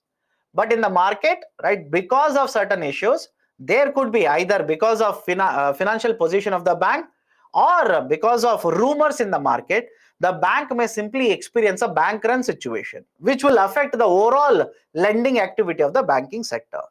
Fourth point, during the Great Depression of 1929 and 30, the banks did not experience, did not suffer because of depression. Banks contributed to depression, right? That these are the 4 very important observations from the first topic. Okay, last topic for the day, green GDP. Now, before I go forward, right, what is the meaning of GDP? Simple.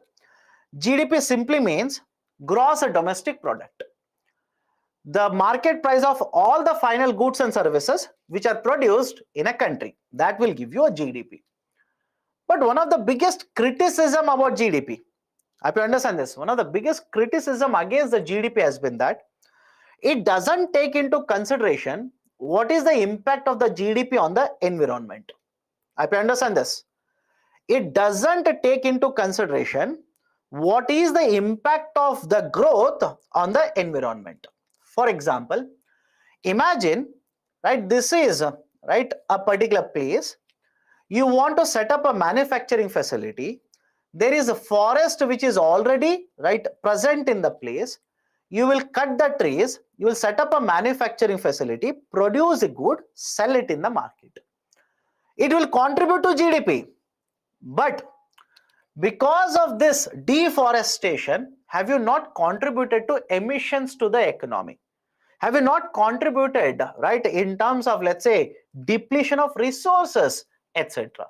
But when you talk about traditional GDP, I'll start using the term traditional GDP, right? That is simple GDP, because there is one more, green GDP.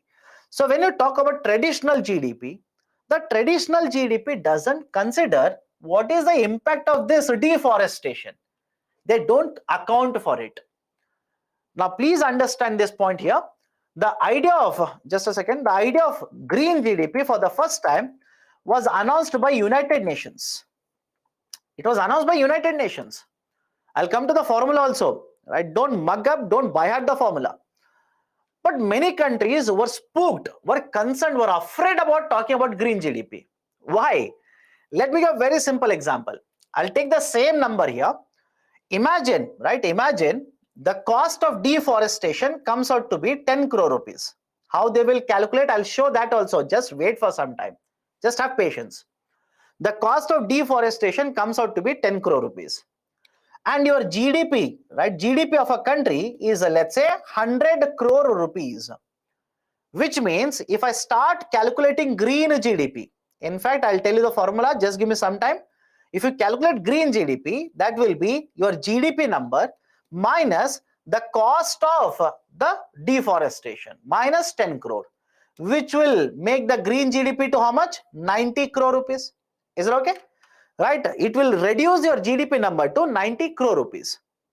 Now, how much do you think will be the depletion of resources, deforestation, pollution, etc. caused by countries such as China, countries such as India, countries such as USA, etc.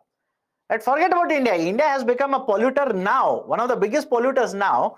But US and China have been historical polluters. Even United Kingdom, and they have been a historical polluters. So when they are polluting so much, no doubt they are achieving a very high GDP. But if you start accounting for green GDP, if you start talking about green GDP, don't you think these countries will be afraid about it?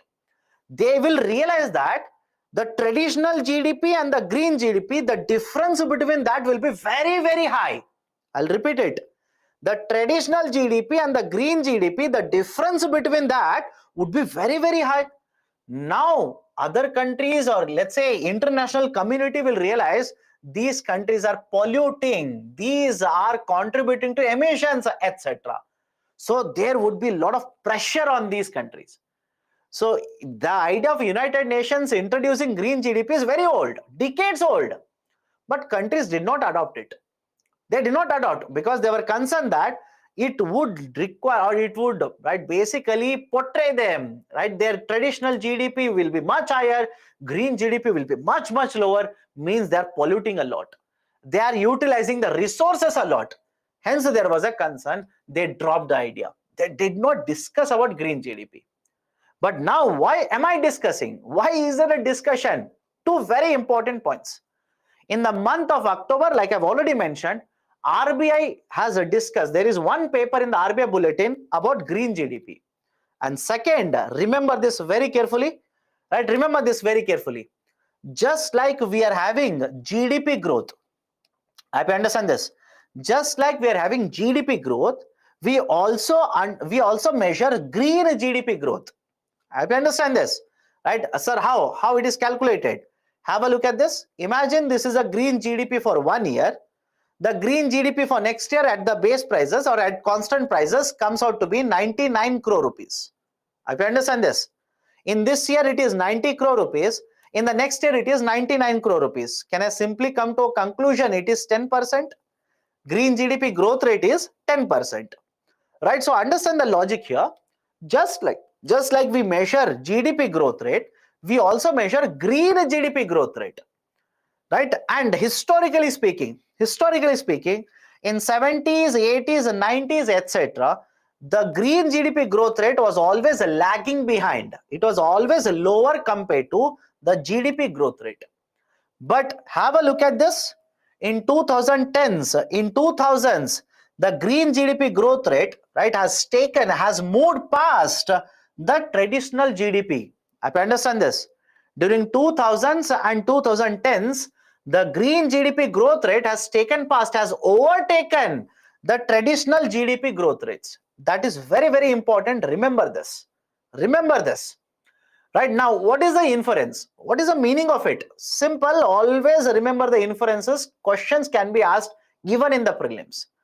You tell me, I'll just simply ask a question. If the gap between GDP and the green GDP is very, very small, if the gap between GDP and the green GDP is very, very small, is it a good indicator for a country or very bad indicator? This is how you will have to understand. This is how questions will be asked.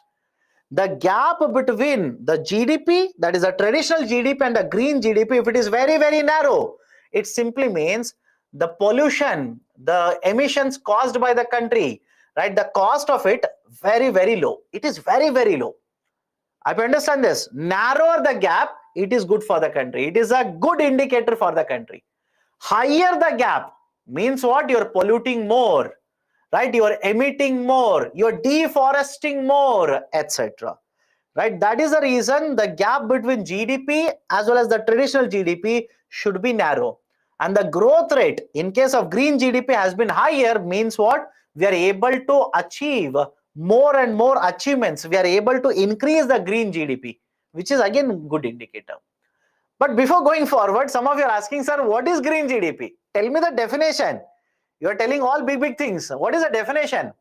Definition in simplest form is right like this. Again, there is no universal definition. You can remember it like this.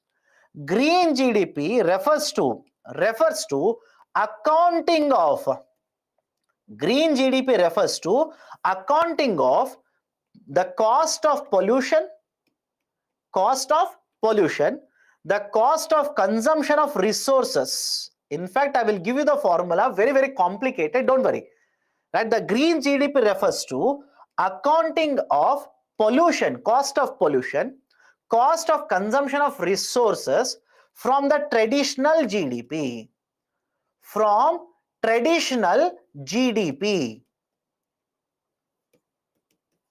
Right? But now, as per the 2020, the new definition has been provided.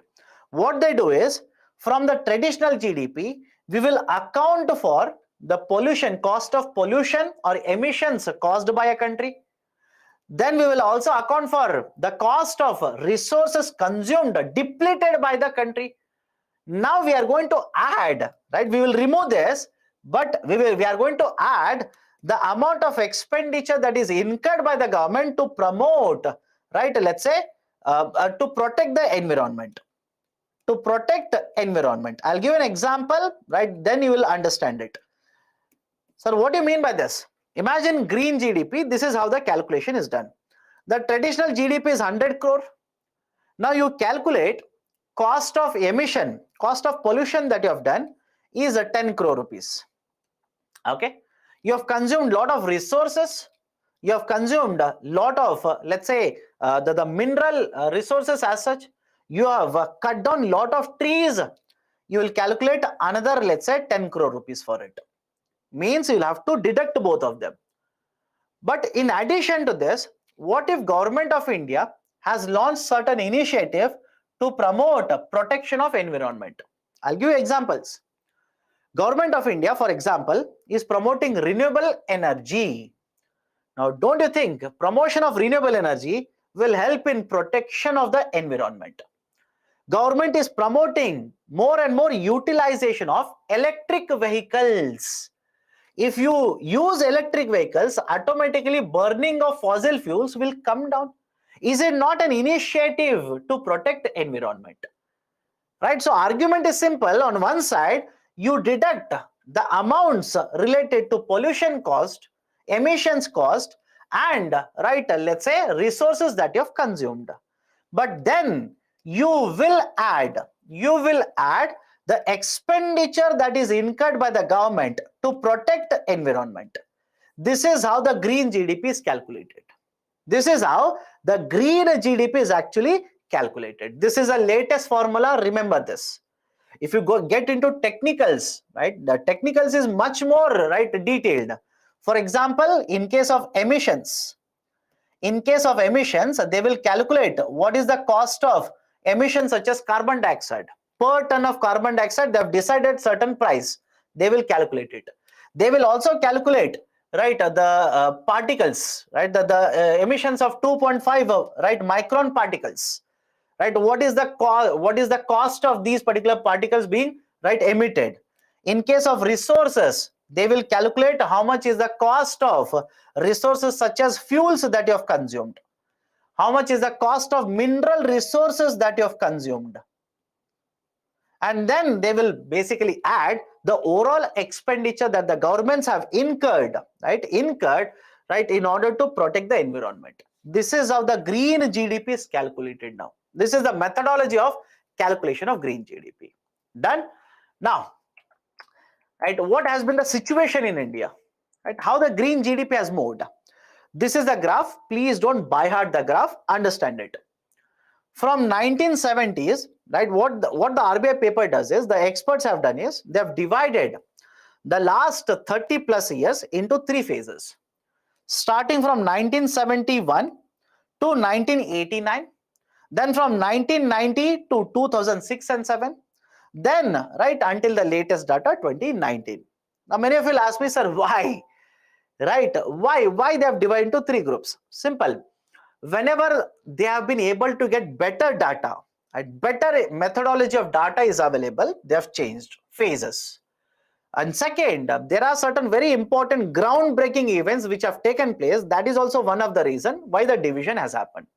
For example, in ecology and environment, you'll come to know that in 1992, right, Earth Summit took place. And that is a precise reason from 1990, they have divided into the second phase. So what you will observe? These are the observations. One, from 1971, when you see that, right, again, before going forward, they have given a term called as green GDP ratio. What do you mean by green GDP ratio? Simple. The ratio of green GDP divided by traditional GDP. Okay, right? The green GDP divided by traditional GDP. Even if you don't know, if you look at the y-axis, you will understand as a percentage of GDP. Meaning what? What is the green GDP value as a percentage of traditional GDP? So what you will realize is from 1971 there is a continuous decline. Now, is it okay if I say that if there's a continuous decline, it simply means the pollution that was caused in the Indian economy was very high. It was increasing. Let me know, right? Let me know if you are able to understand. It's a very basic idea. Numerator, right? Green GDP decreases, and when the green GDP decreases, that is why you will see a downward trend being observed here. Downward trend being observed. So reason was simple. After the independence, the government was not so much focused. It was not so much focused on protection of environment. The focus of the government was promotion of growth as much as possible, industrialization as much as possible. And that is the precise reason. That is the precise reason why the green GDP has been declining, right, in the first phase. In the second phase, because right now the Earth Summit or Rio Summit was a very important breaking point. Now all the countries realize that, okay, we will have to protect our environment. And that is the reason you will see there is a rising trend. There is basically a rising trend, right, in the second phase. But having said so, it's not that in the first phase there is no rising trend. In fact, you can see that in 1976, 77, 78, a slight blip has been observed. Right? The paper basically says it is because of a difference in the accounting methodology like this. But definitely, yes, in the second phase, because of the focus on the environmental protection now, right, we started experiencing a rise, right, or a better performance of the government, especially government of India, in protection of environment, lesser pollution. That is the reason the ratio has started increasing. The third ratio or the third phase is because of, let's say, better reforms being implemented by the government, better methodology of data collection, etc. For example, there is a sudden dip in the year 2007. Many of you believe, right, there was something wrong. There was nothing wrong. Now they were able to collect more data. For example, what is the cost of depletion of mineral resources? What is the cost of depleting, right, let's say zinc, etc. They were able to calculate that. That is the reason there was a sudden dip that was observed here. But after that, again, you will see that with the reforms being implemented by the government, again the green GDP ratio has actually started experiencing an upward trend. This is how the green GDP has actually moved from one scenario or one time period to another time period in the Indian economy. Now, why the green GDP, or let's say the ratio, right? Why is that it is moving in case of India? Why it is performing better in the context of India? It is thanks to the reforms which have been taken by government of India, such as promotion of renewable energy. And please understand this, many of you will simply comment by saying that, sir, right, renewable energy we are reading today, government targets 175, 500 gigawatts, etc. But you are talking about 2007, 2008, etc. Please understand this, earlier in the UPA government itself, they had implemented reforms. For example, solar energy, Jawaharlal National Renewable Mission, National Renewable Solar Mission, that was to promote solar energy itself. So it's not that only the current government has focused on it. Earlier government also was focusing on the renewable energy promotion.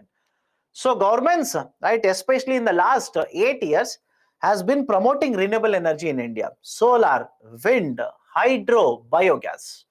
Second, government is also promoting usage of electric vehicles.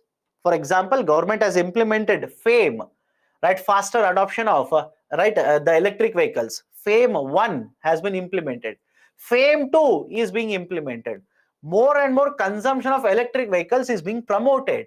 The cells, right, the battery which is required for the production of, let's say, the electric vehicles now is being promoted under PLI, production linked incentive. So second, promotion of electric vehicles. Third, government has also implemented national LED program. National LED program, right, basically promoting the consumption of LED bulbs.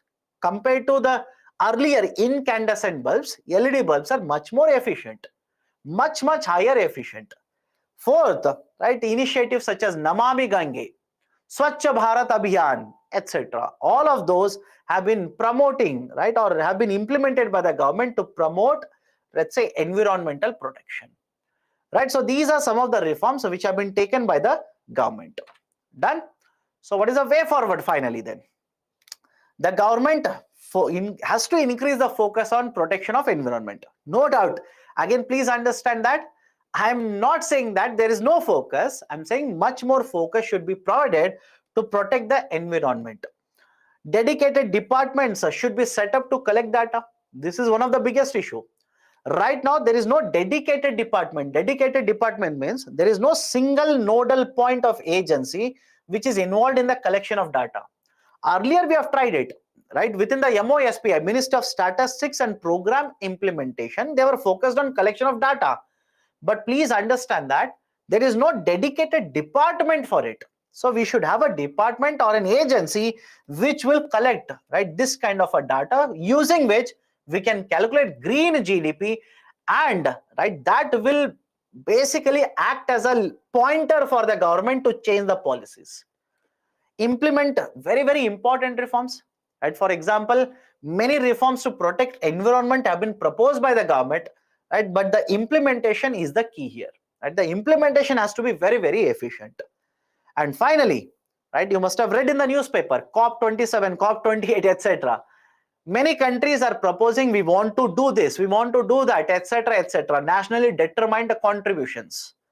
But most of these are basically promises. Many of the countries are actually, right, yet to implement these particular policies.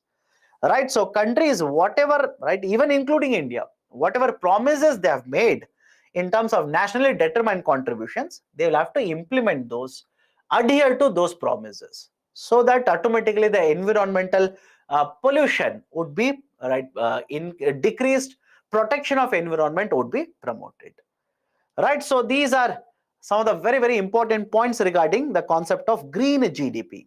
Finally, the question here: traditional GDP is short-sighted and does not account for the impact of growth on the environment, which may diminish the GDP itself. Elaborate or discuss. Why have written which may diminish GDP itself? As per the World Bank data, if the climate change continues, agriculture sector would be affected. And if the agriculture sector is affected, the whole system, right, would be affected. Right, the changes that are happening in the climate, right, you must have seen unseasonal rainfalls, flooding is taking place, the production is getting affected, the lifestyle is getting affected, people are getting pushed into poverty because of that.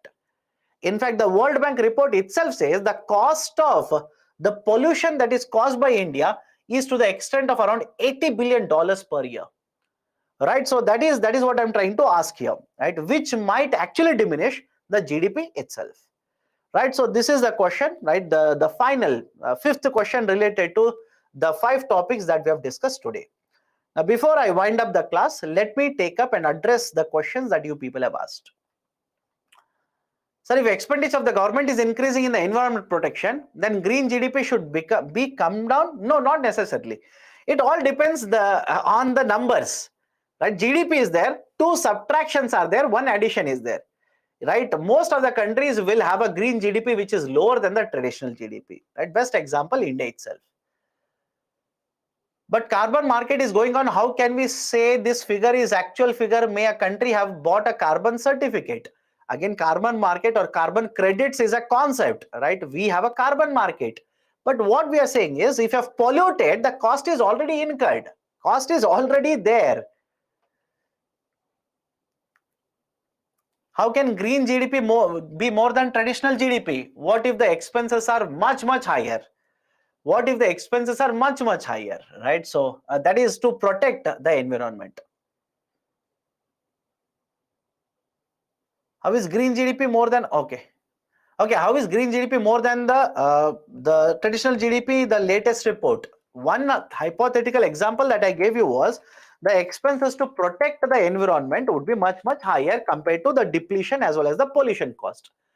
And moreover, the graph that is given here, please observe it very carefully. It is not talking about GDP per se. It is talking about green GDP growth and GDP growth.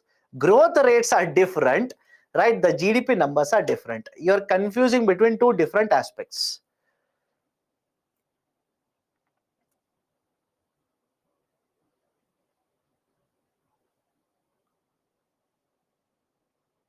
Okay, how deforestation or pollution is calculated? Like I told you, if you look at the United Nations report, they basically allocate certain number of dollars for every ton, right, of carbon dioxide emitted. For every ton of CO2 emitted, they will give you certain number in terms of dollars. In the same way, the particulate, right, 2.5 emission particulates, they will have a pricing for that. Mineral resources, they will have a pricing for that. For all of this, they have allocated pricing, and if they find out how much resources you have utilized, they will calculate and get the cost of all of this. Okay, right, so that's it from my side then. Okay, and so that's it from my side. These are the 5 topics that that have been taken up for discussion, and the 5 questions related to the same 5 topics, right? So study well, prepare well for the UPSC examination. See you again next time. Take care. Good night.